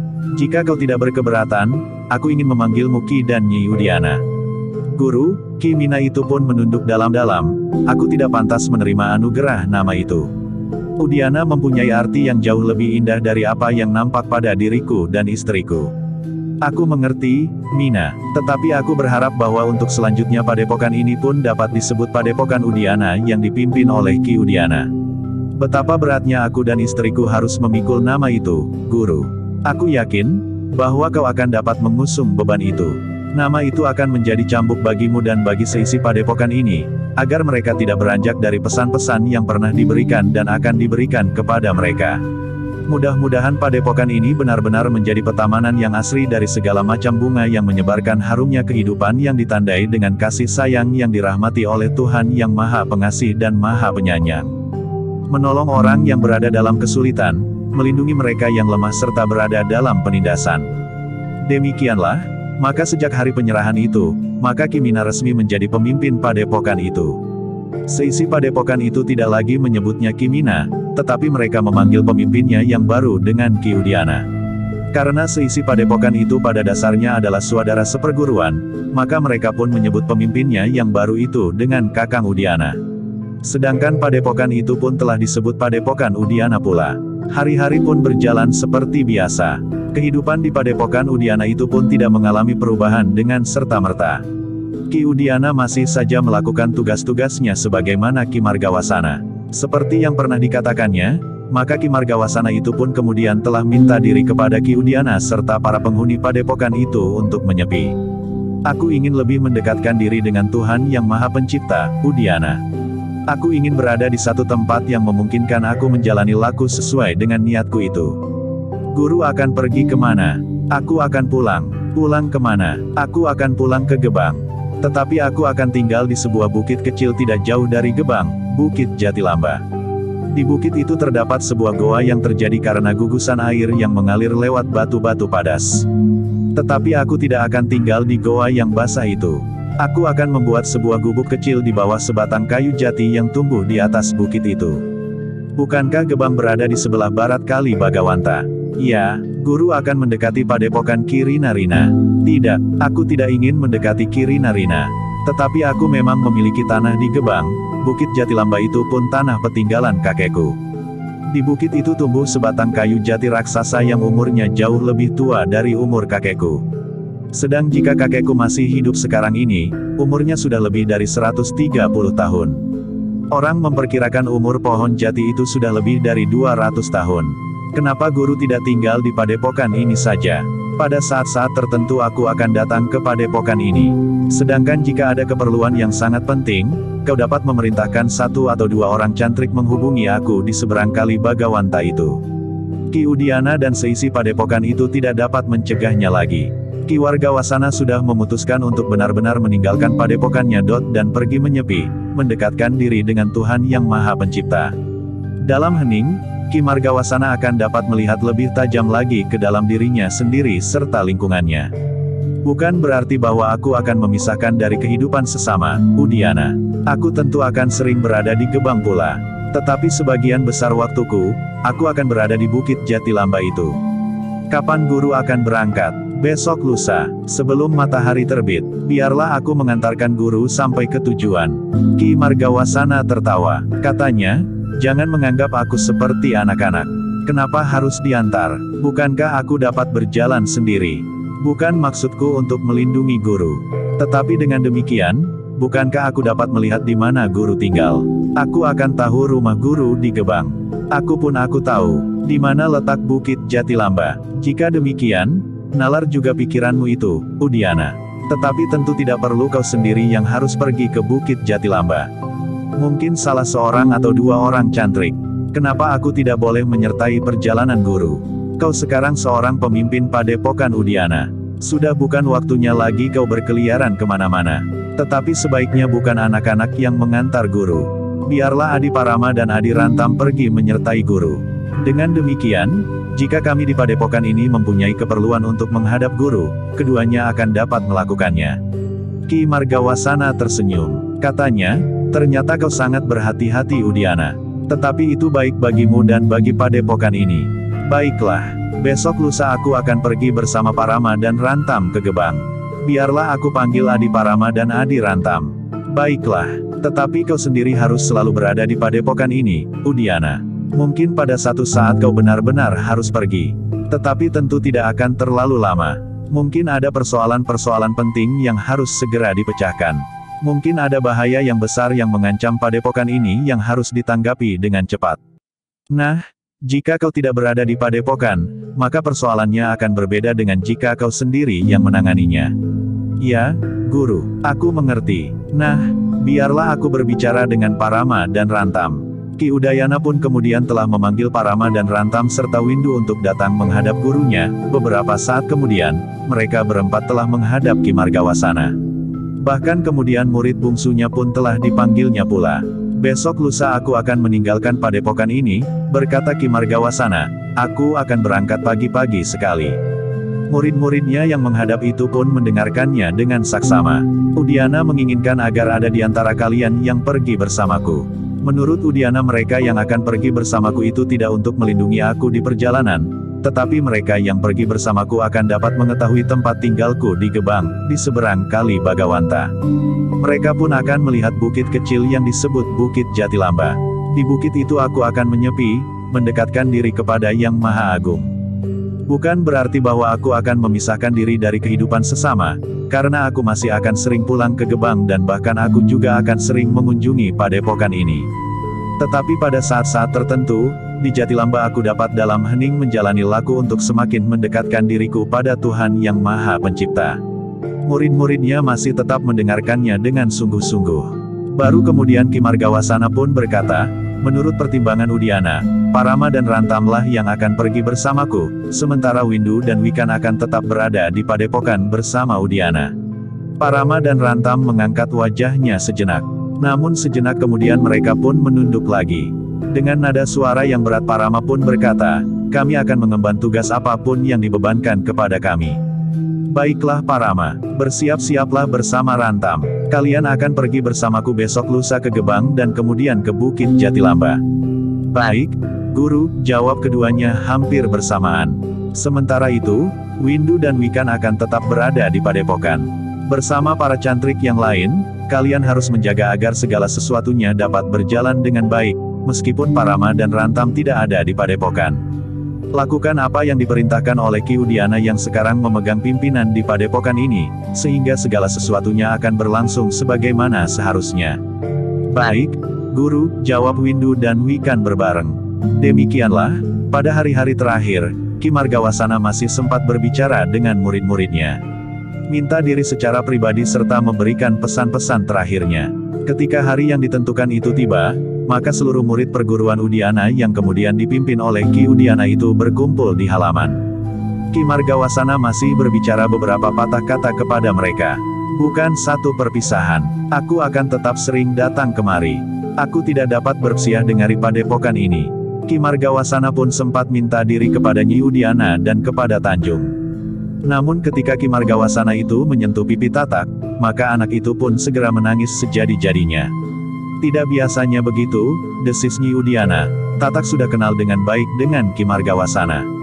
Tatak tidak pernah menjadi ketakutan jika Ki Margawasana datang kepadanya. Bahkan sekali-sekali Ki Margawasana itu pun telah mendukungnya. Tetapi ketika Ki Margawasana menyentuhnya untuk minta diri, maka untuk itu pun menangis. Seolah-olah anak itu tahu, bahwa guru akan meninggalkannya, berkata Nyi Udiana. Jaga anak ini baik-baik, tuntun ia melalui jalan yang benar.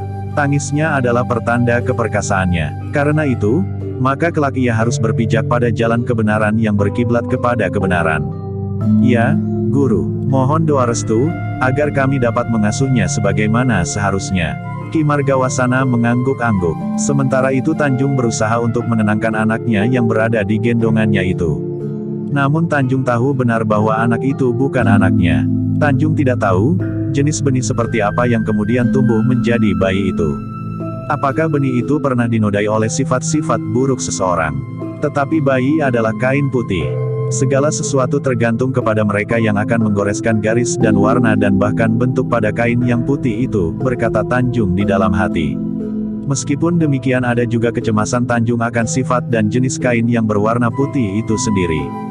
Apakah serat-seratnya lembut dan lunak, atau kaku dan tajam, sebagaimana tangis Tatak itu yang sudah dibawanya pada saat ia lahir. Tangis seperti itu tidak terdapat pada anak-anak yang lain.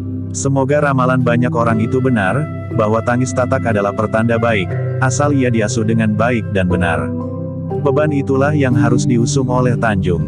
Tetapi di padepokan itu Tanjung tidak mengasuhnya sendiri. Nyi Udiana, Wikan dan bahkan Ki Udiana akan ikut mengasuhnya pula.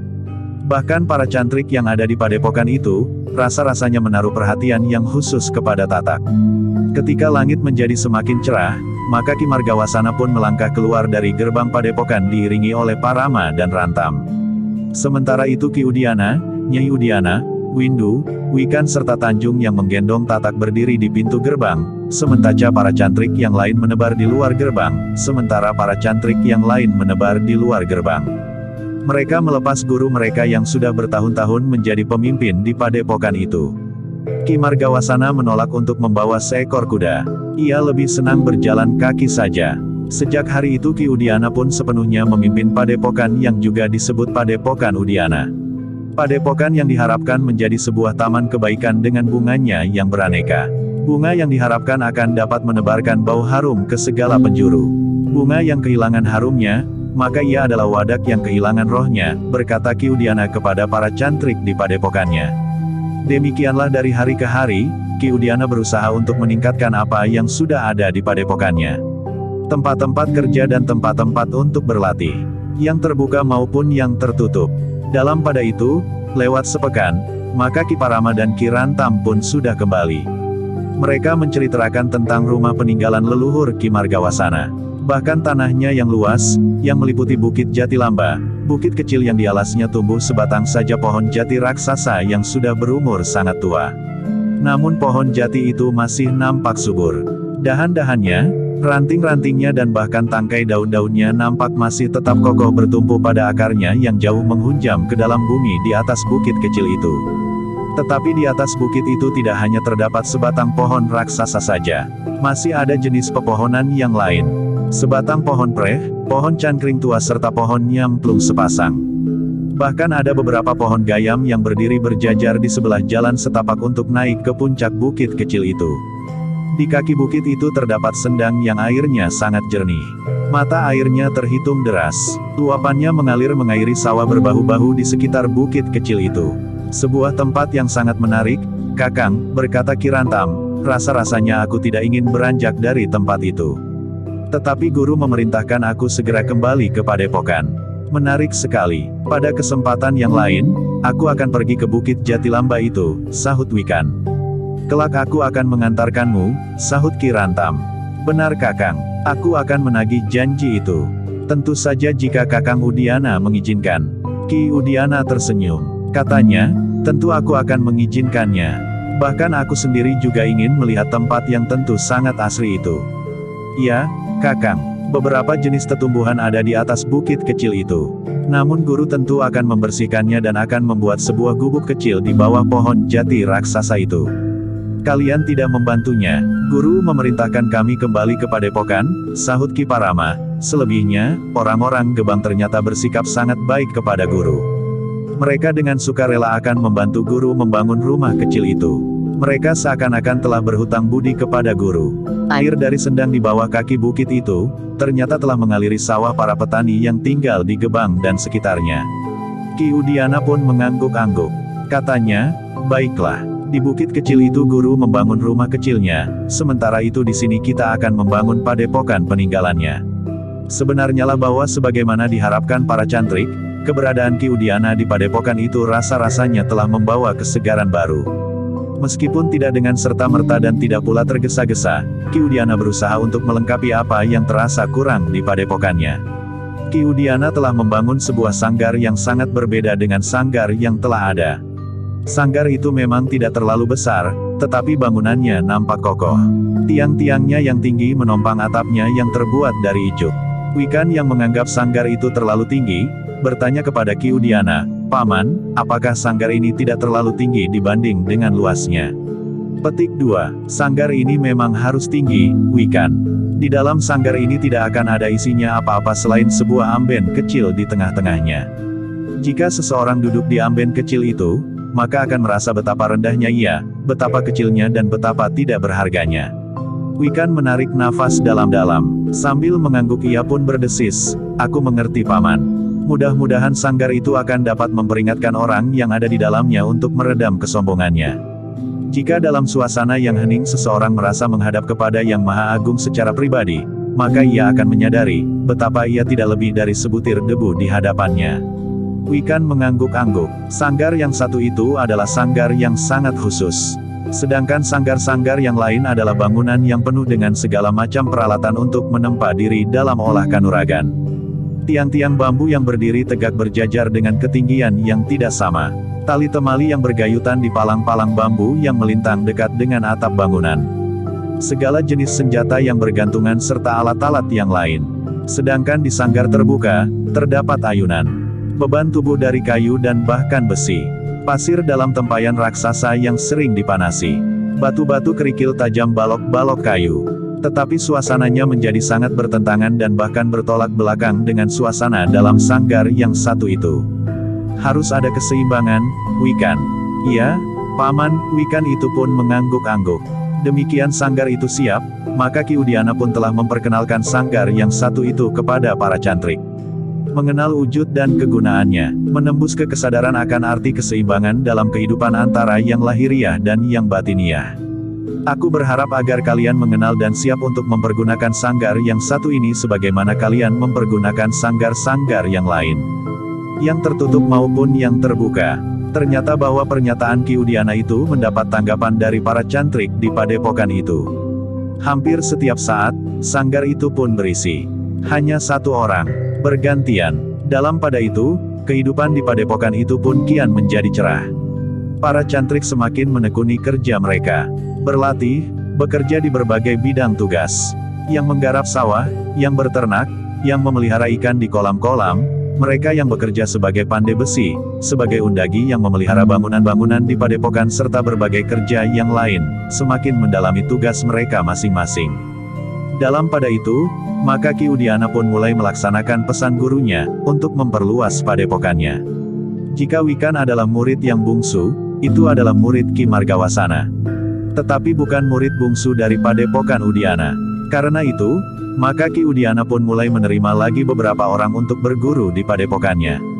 Seperti Ki Margawasana, maka Ki Udiana pun lebih mendahulukan anak-anak remaja dari padukuhan di sekitarnya sepanjang mereka dapat memenuhi pendadaran-pendadaran yang diselenggarakan oleh padepokan.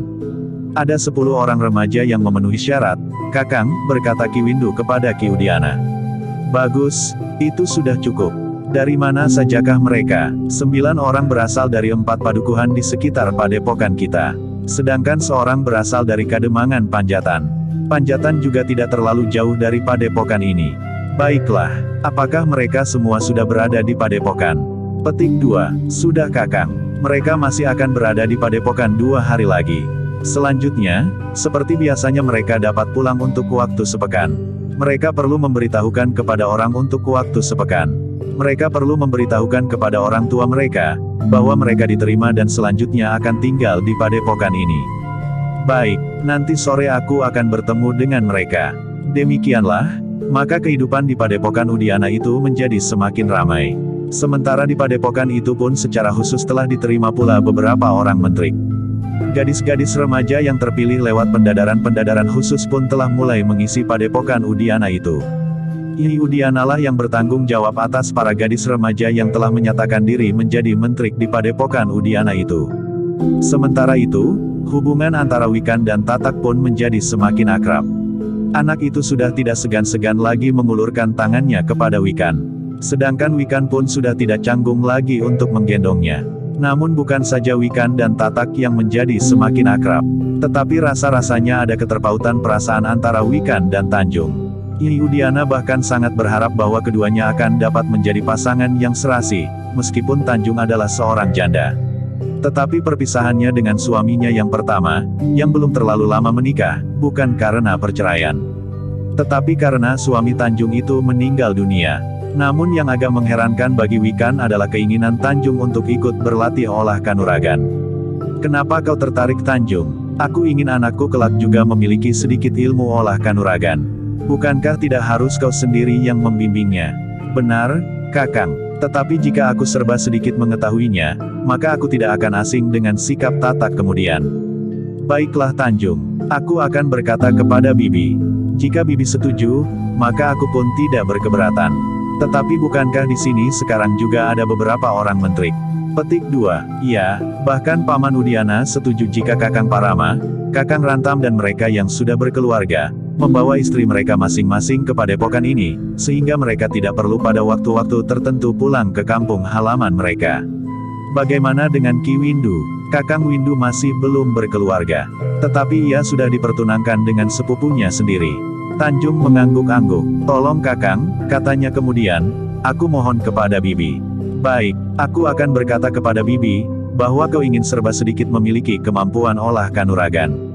Ya, Kakang, ternyata menurut pengalamanku, aku memerlukan perlindungan. Jika serba sedikit aku memiliki kemampuan olah kanuragan, maka aku tidak setiap kali memerlukan pertolongan orang lain. Wikan itu pun mengangguk-angguk. Ketika permintaan Tanjung itu disampaikan kepada Nyi Udiana, ternyata tanggapannya baik sekali. Bahkan Nyi Udiana itu pun langsung berkata kepada Wikan, panggil Tanjung kemari. Aku akan berbicara. Tanjung menjadi berdebar-debar, tetapi Wikan berkata kepadanya, agaknya Bibi tidak berkeberatan.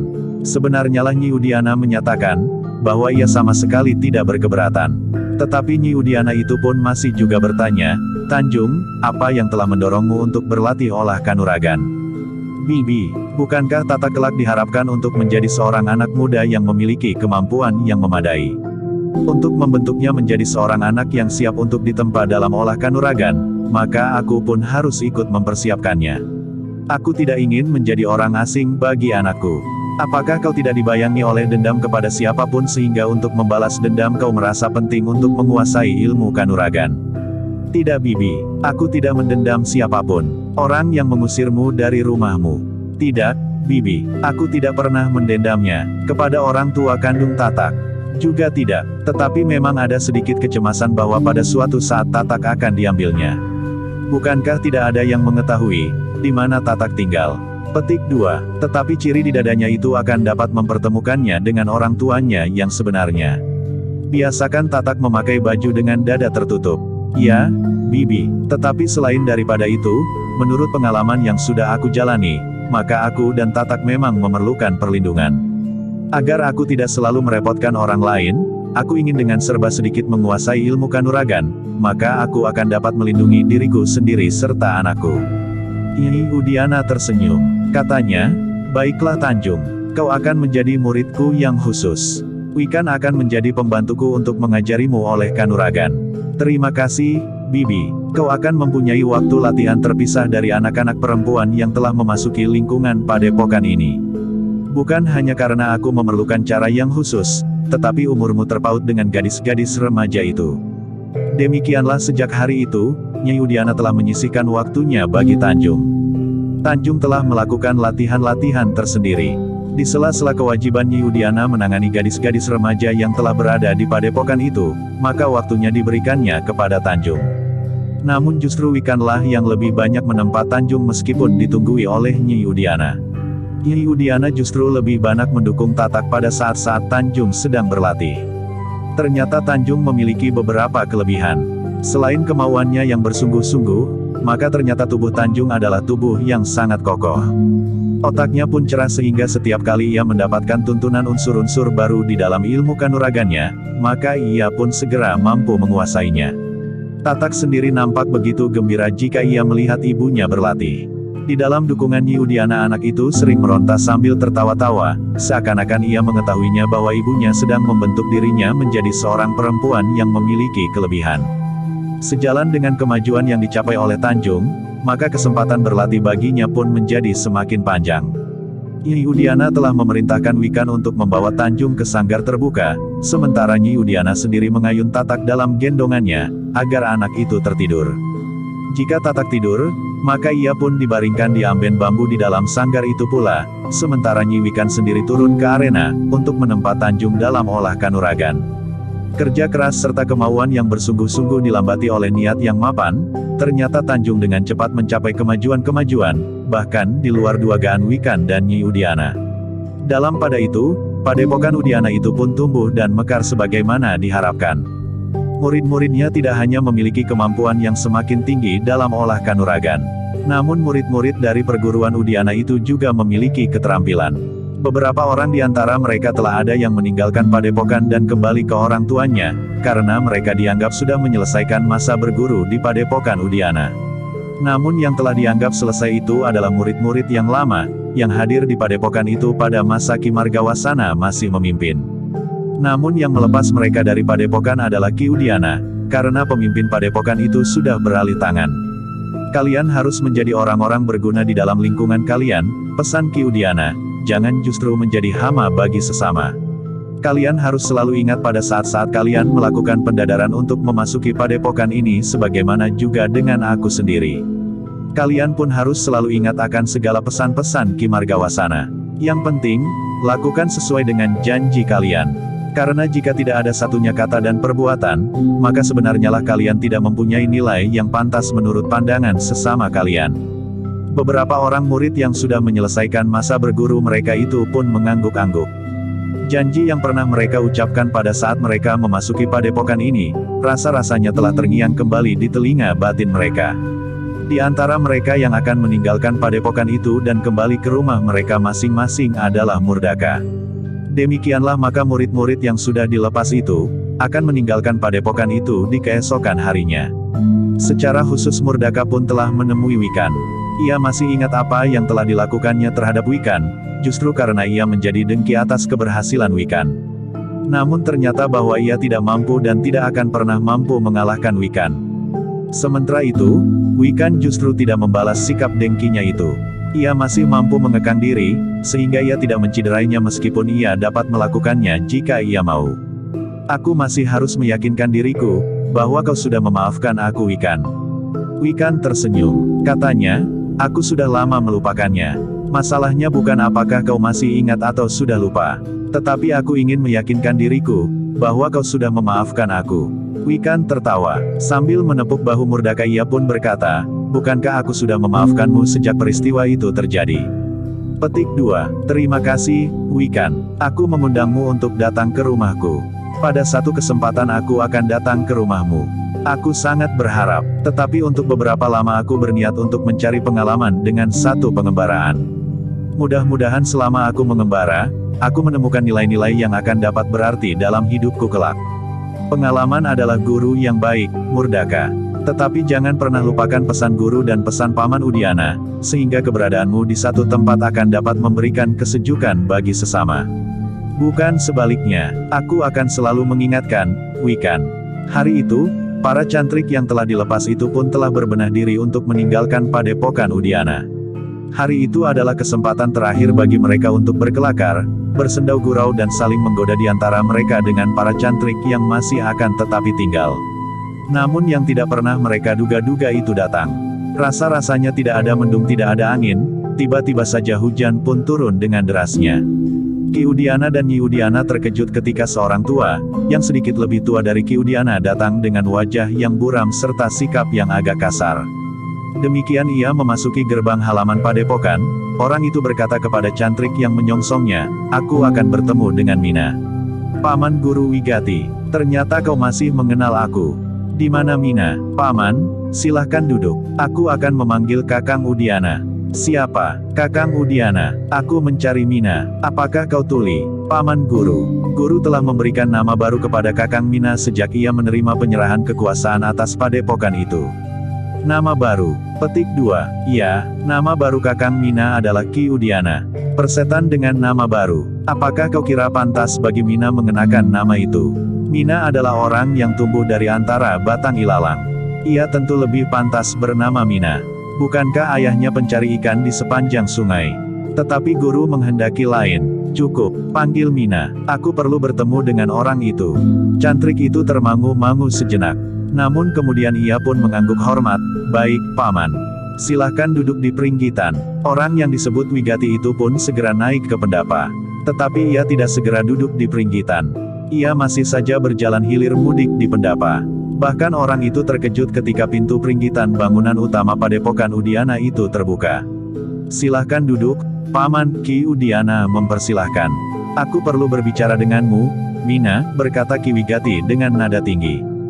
"Baik Paman, tetapi silahkan duduk." Ki Wigati itu pun kemudian duduk di peringgitan bersama Ki Udiana. Dengan ramah Ki Udiana itu pun bertanya, "Bagaimana kabar Paman sekeluarga selama ini? Bukankah baik-baik saja, Mina?" Berkata Ki Wigati seakan-akan tidak mendengar pertanyaan Ki Udiana. "Aku datang untuk meluruskan kesalahan yang telah dilakukan oleh Kakang Margawasana." "Kesalahan yang mana, Paman?" bertanya Ki Udiana. "Jangan berpura-pura, aku benar-benar tidak mengerti. Mina, apakah matamu buta dan telingamu tuli sehingga kau tidak tahu kesalahan yang telah dibuat oleh Kakang Margawasana di saat-saat terakhirnya memegang pimpinan di padepokan ini?" Petik 2. "Maaf Paman, aku memang tidak mengetahuinya. Tetapi seandainya guru melakukan kesalahan, Paman masih dapat menemuinya dan membicarakannya dengan guru. Ada 2 orang saudaraku yang sudah mengetahui di mana guru berada, demikian guru meninggalkan padepokan ini. Kenapa aku harus pergi kemana-mana? Bagiku, aku dapat langsung menemuimu dan membicarakannya tanpa Kakang Margawasana. Aku akan berbicara sebagai orang kedua di padepokan ini setelah Kakang Margawasana. Apa sebenarnya yang akan Paman katakan? Aku minta kau dan istrimu pergi dari padepokan ini. Aku adalah adik seperguruan Kakang Margawasana. Aku adalah orang kedua setelah Kakang Margawasana. Tetapi Kakang Margawasana telah melupakan aku. Bahkan Kakang menganggap seakan-akan aku tidak ada. Jika Kakang Margawasana merasa letih memimpin padepokan ini, kemudian Kakang Margawasana ingin beristirahat, seharusnya Kakang Margawasana menyerahkannya kepadaku. Tidak kepadamu. Kau pun harus tahu diri, bahwa kau tidak berhak untuk memimpin padepokan ini apalagi dengan mengganti nama dengan nama yang tidak akan dapat kau usung di atas kepalamu, karena nama itu sangat tidak pantas bagimu. Bagi anak pinggir kali, anak seorang pencari ikan di sela-sela batu padas di sepanjang sungai. Paman boleh menghina aku, apalagi apa yang Paman katakan itu benar, bahwa aku adalah anak pinggir kali, anak seorang pencari ikan, sehingga nama yang diberikan kepadaku sangat sederhana dan mencerminkan pergulatan ayahku setiap hari. Mina, tetapi hendaknya Paman jangan menyalahkan guru. Bukan berarti bahwa aku akan mempertahankan kedudukan yang diwariskan oleh guru kepadaku. Tetapi segala sesuatunya dapat dibicarakan dengan baik. Aku minta Paman menemui guru. Biarlah aku dan Adi Rantam atau Adi Parama mengantar Paman ke rumah guru di Gebang atau di Bukit Jatilamba. Paman dapat membicarakan dengan guru sampai tuntas. Jika aku dan istriku harus pergi, maka kami akan pergi dari padepokan ini. Sudah aku katakan, aku tidak perlu pergi kemana-mana. Sekarang aku perintahkan kau dan istrimu pergi. Keberadaanmu di sini kecuali tanpa hak sama sekali, kau juga sudah merusak tatanan padepokan ini. Menurut pendengaranku, istrimu telah menerima beberapa menteri. Gadis-gadis remaja itu kau biarkan tinggal di padepokan ini bersama-sama dengan anak-anak muda. Paman, jika itu kami lakukan, maka kami pun harus mempertanggungjawabkannya. Istriku bertanggung jawab terhadap gadis-gadis remaja yang berada di padepokan ini. Istriku telah membangun dinding bambu yang kokoh dan tinggi, sebagai batas lingkungan para cantrik dengan para mentrik. Istriku akan mempertanggungjawabkan mereka terhadap orang tua mereka, yang telah mempercayakan anak-anaknya berada di padepokan ini. Kau tidak usah omong kosong seperti itu. Kenapa kau tidak melihat ketengkukmu sendiri? Kau dan istrimu itu, hubunganmu dan istrimu itu lelah menodai perguruan kita pada waktu itu. Tidak, guru merestui hubungan kami. Guru pula yang menjadi salah seorang saksi pernikahan kami. Aku tahu, paman memang tidak setuju. Tetapi bukan karena tatanan padepokan ini menjadi kabur. Tetapi paman mempunyai maksud-maksud yang lain. Cukup, kau lebih baik diam Mina, daripada aku mengoyak mulutmu. Sudahlah, paman, aku tidak ingin terjadi perselisihan di antara keluarga sendiri. Jika paman menganggap guru bersalah, silahkan menemuinya. Aku akan bersedia mengantarkan paman. Aku tidak mau, kau dengar. Aku mau kau dan istrimu pergi. Hari ini juga, akulah yang berhak atas padepokan ini, karena aku adalah orang kedua setelah Kakang Margawasana. Tetapi paman harus bertemu dan berbicara dahulu dengan guru. Tidak perlu. Sekarang kemasi barang-barangmu dan tinggalkan tempat ini. Aku akan datang bersama murid-muridku untuk menempati padepokan ini. Padepokan ini cukup luas, sehingga akan dapat menampung murid-murid seisi padepokanku. Pada kesempatan yang lain, kami akan membawa barang-barang kami dan seisi padepokan kami kemari. Paman, persoalannya tidak begitu sederhana. Jika paman membawa murid-murid seisi padepokan paman itu kemari, maka padepokan ini tentu tidak akan dapat menampung. Sekarang saja terasa padepokan ini sudah terlalu padat. Aku akan mengusir perempuan-perempuan itu dari padepokan ini. Jumlah mereka hanya sedikit, paman. Seandainya mereka harus pergi, pengaruhnya tidak akan terlalu banyak. Seperti yang pernah dikatakannya, maka Ki Margawasana itu pun kemudian telah minta diri kepada Ki Udiana serta para penghuni padepokan itu untuk menyepi. Aku akan mengaturnya. Setiap bangunan di padepokan ini harus dimanfaatkan dengan baik. Bangunan utama ini dapat dipergunakan bagi para cantrik. Aku mohon paman tidak bertindak dengan tergesa-gesa. Bukankah hari-hari masih panjang, sehingga kita dapat berbicara dengan baik? Seandainya murid-murid paman harus ditampung di tempat ini, maka masih ada tanah-tanah yang kosong, sehingga masih dapat dibuat bangunan-bangunan baru. Tetapi tentu tidak dengan serta-merta, bahwa hari ini segala sesuatunya harus terlaksana. Jangan banyak bicara lagi, Mina. Waktuku tidak banyak, aku beri kesempatan kau sehari ini. Malam nanti, kau dan keluargamu serta perempuan-perempuan yang ada di barak ini harus sudah pergi. Esok pagi-pagi, kami akan memasuki padepokan ini, kami akan mengatur penempatan para cantrik yang aku bawa kemari, serta cantrik-cantrik yang sudah berada di padepokan ini. Paman, kita harus membicarakannya dengan baik, Paman. Kita cari kemungkinan-kemungkinannya. Lebih daripada itu, Paman harus berbicara dengan guru. Hal itu mutlak harus Paman lakukan. Tidak perlu kau dengar, hari ini kau harus pergi. Aku harus memikirkannya Paman. Jika Paman tidak mau menemui guru, biarlah aku yang akan melaporkannya. Tidak ada waktu, waktumu hanya sehari ini. Jangan memaksa Paman. Apa, kau menolak? Kau tahu, siapa aku? Paman guruku. Kau harus tunduk kepadaku, seperti kau harus tunduk kepada gurumu. Aku akan melakukannya Paman. Mina akan tunduk kepada Paman. Tetapi keberadaanku di sini sekarang adalah mengemban tugas yang dibebankan guru kepadaku. Jika perintah guru dan perintah Paman bertentangan, maka aku akan lebih mematuhi perintah guru. Maksudmu, guru memerintahkan agar aku memimpin padepokan ini sepeninggal guru. Aku hanya akan meninggalkan tugasku, jika guru sendiri yang memerintahkannya. Jadi kau tidak mau mendengarkan perintahku. Maaf Paman, hanya guru yang dapat memerintahkan aku pergi dari padepokan ini. Keparat kau, Mina, apakah aku harus mengusirmu dengan kekerasan? Petik 2. Dengan cara apapun aku tidak akan pergi. Kau menantang aku, Mina. Tidak, Paman. Jadi, kenapa kau tidak mau menjalankan perintahku? Ia hanya tidak mau begitu saja, karena bertentangan dengan perintah guru. Tetapi aku tidak menantang Paman. Aku tahu, bahwa aku harus menghormati Paman. Iblis laknat kau Mina, terserah kepadamu. Jika esok pagi aku datang bersama murid-muridku dan kau masih berada di padepokan ini, maka aku akan mengusirmu dengan kekerasan. Jika kau tetap keras kepala, maka kau akan aku singkirkan meskipun bukan tujuanku untuk membunuhmu. Tetapi kau, istrimu dan perempuan-perempuan yang ada di padepokan ini harus bersih.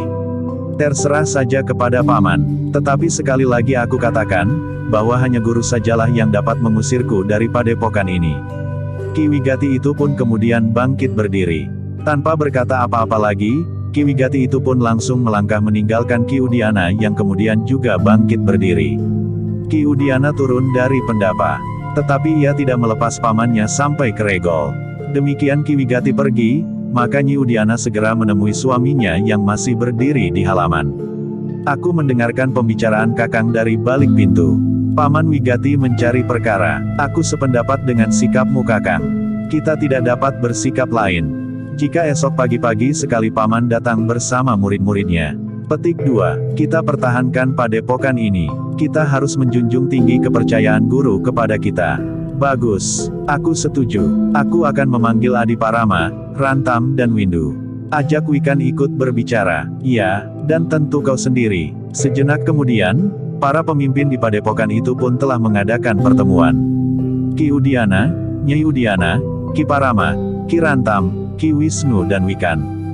Dengan singkat, Ki Udiana menceritakan pertemuannya dan pembicaraannya dengan Ki Wigati.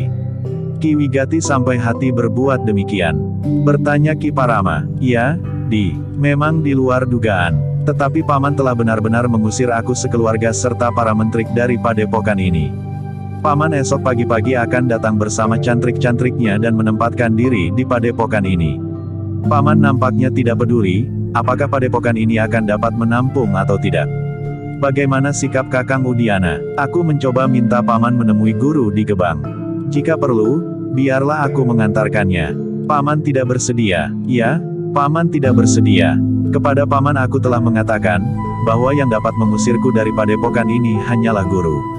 Paman sama sekali tidak berhak melakukannya." "Kakang benar, kita tidak akan melangkah surut. Jika esok pagi paman datang bersama murid-muridnya, maka kita akan menutup pintu gerbang padepokan ini. Tidak seorang pun di antara mereka boleh masuk," sahut Ki Rantam. "Jika mereka memaksa dengan kekerasan," sahut Ki Windu, "kita akan mengusir mereka dengan kekerasan." "Bagus," geram Ki Windu, "kita juga mempunyai harga diri. Kecuali hak yang telah diberikan oleh guru kepada kita, maka kita pun harus menunjukkan sikap, bahwa orang lain tidak akan dapat memperlakukan kita dengan semena-mena." Demikianlah, para pemimpin padepokan itu pun sepakat untuk mempertahankan padepokan mereka. Mereka tidak tahu, seberapa jumlah murid Ki Wigati dan seberapa pula tingkat ilmu mereka. Tetapi para penghuni padepokan Udiana itu tidak akan menyerah begitu saja. Dengan demikian, maka Ki Udiana pun telah memanggil beberapa orang cantrik yang sudah terlanjur dilepas. Kepada mereka, Ki Udiana pun kemudian berkata, "Terserah kepada kalian.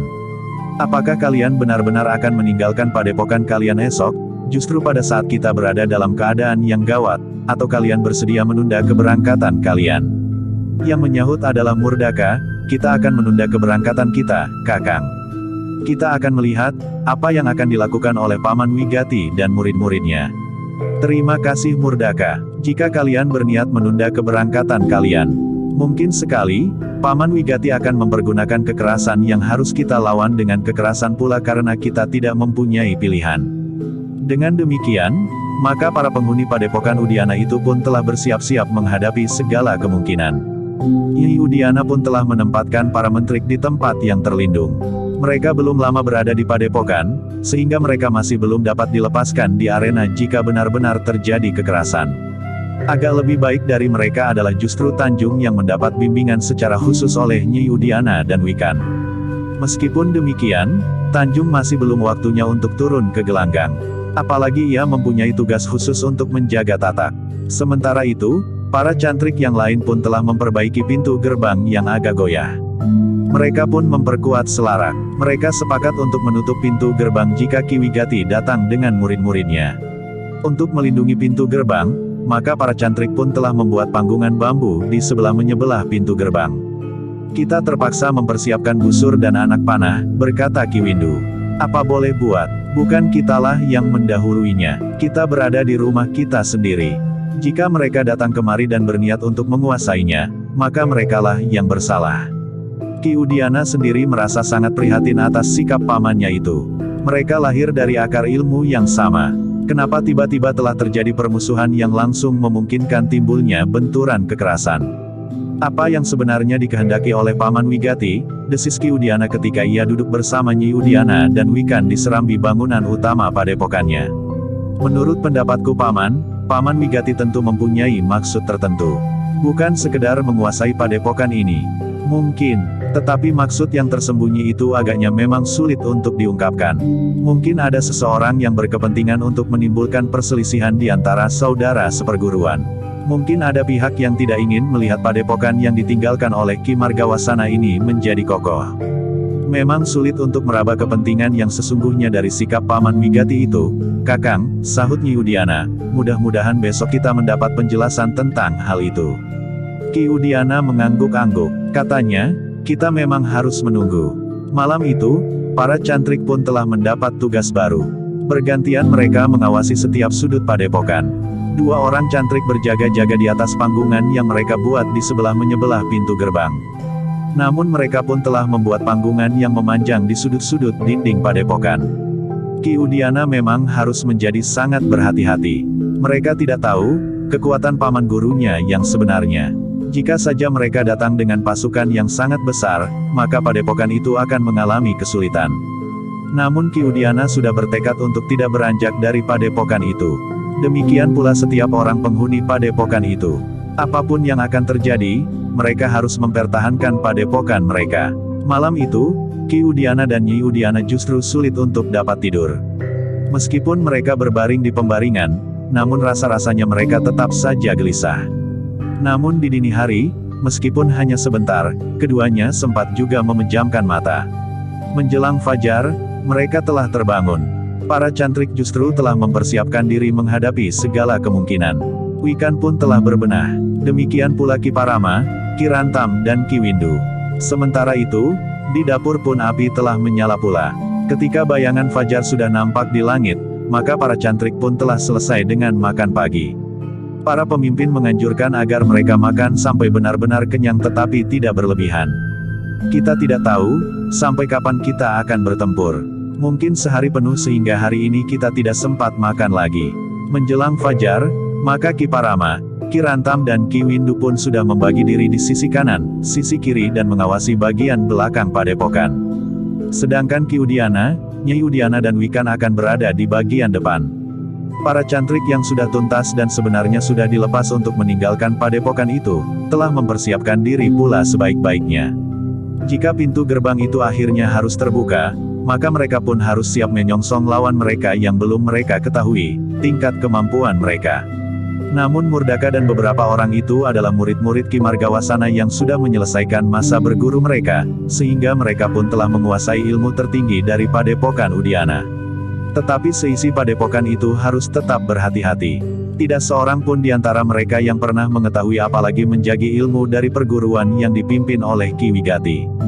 Namun mereka tahu pasti, bahwa sumber ilmu Ki Wigati tidak berbeda dari sumber ilmu Ki Margawasana yang kemudian mengalir kepada murid-muridnya. Ketika langit menjadi semakin terang, maka Ki Udiana dan Nyi Udiana pun telah bersiap di halaman. Segala sesuatunya telah mempersiapkan diri sebaik-baiknya. Suasana di padepokan itu memang menjadi sangat tegang. Selain para cantrik yang sudah siap menghadapi lawan, maka para cantrik dan mentrik yang masih belum waktunya turun ke gelanggang masih harus tetap berada di dalam barak mereka. Demikian pula Tanjung bersama Tatak, harus berada di biliknya pula. Beberapa orang cantrik yang sudah lebih tua diperintahkan untuk berjaga-jaga melindungi mereka.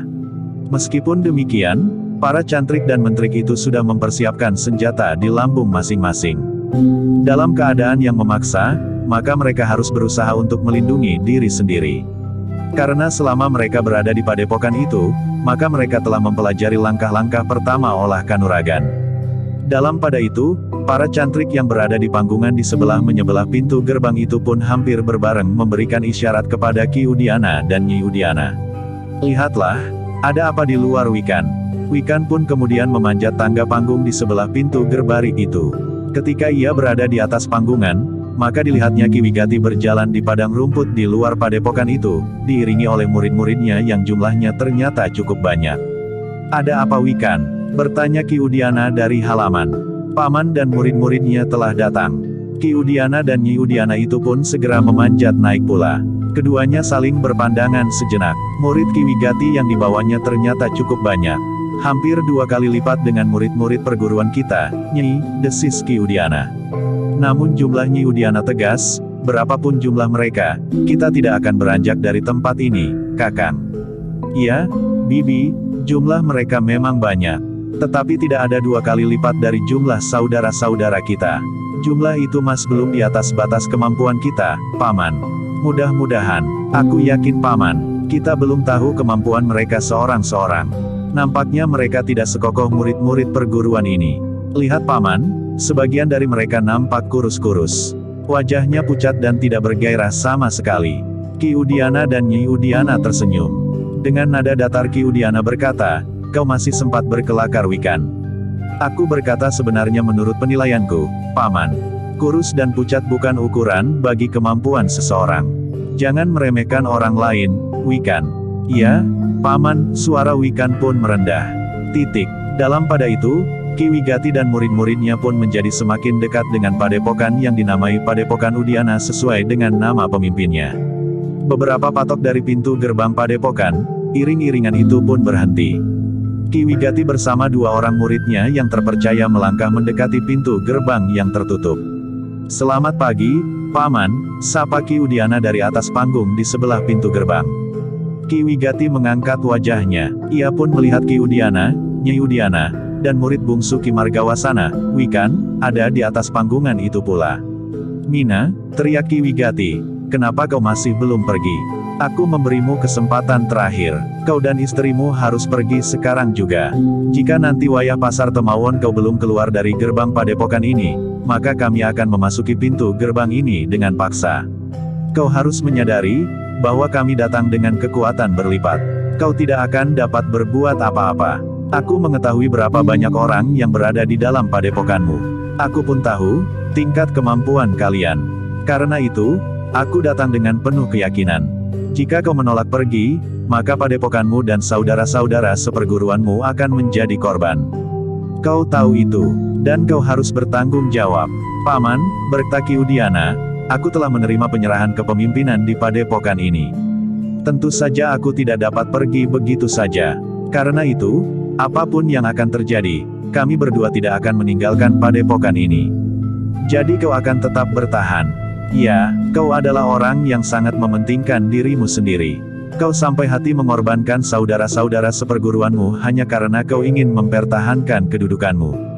Paman telah memutar balikkan keadaan. Aku tidak akan pergi meninggalkan padepokan ini, justru karena aku merasa bertanggung jawab atas padepokan yang kepemimpinannya telah diserahkan kepadaku ini. Mina, teriak Ki Wigati, apapun yang kau katakan, namun aku hanya memberimu waktu sampai wayah pasar Temawon. Jika pada wayah pasar Temawon kau dan istrimu tidak pergi, maka kau akan menyesali akibatnya.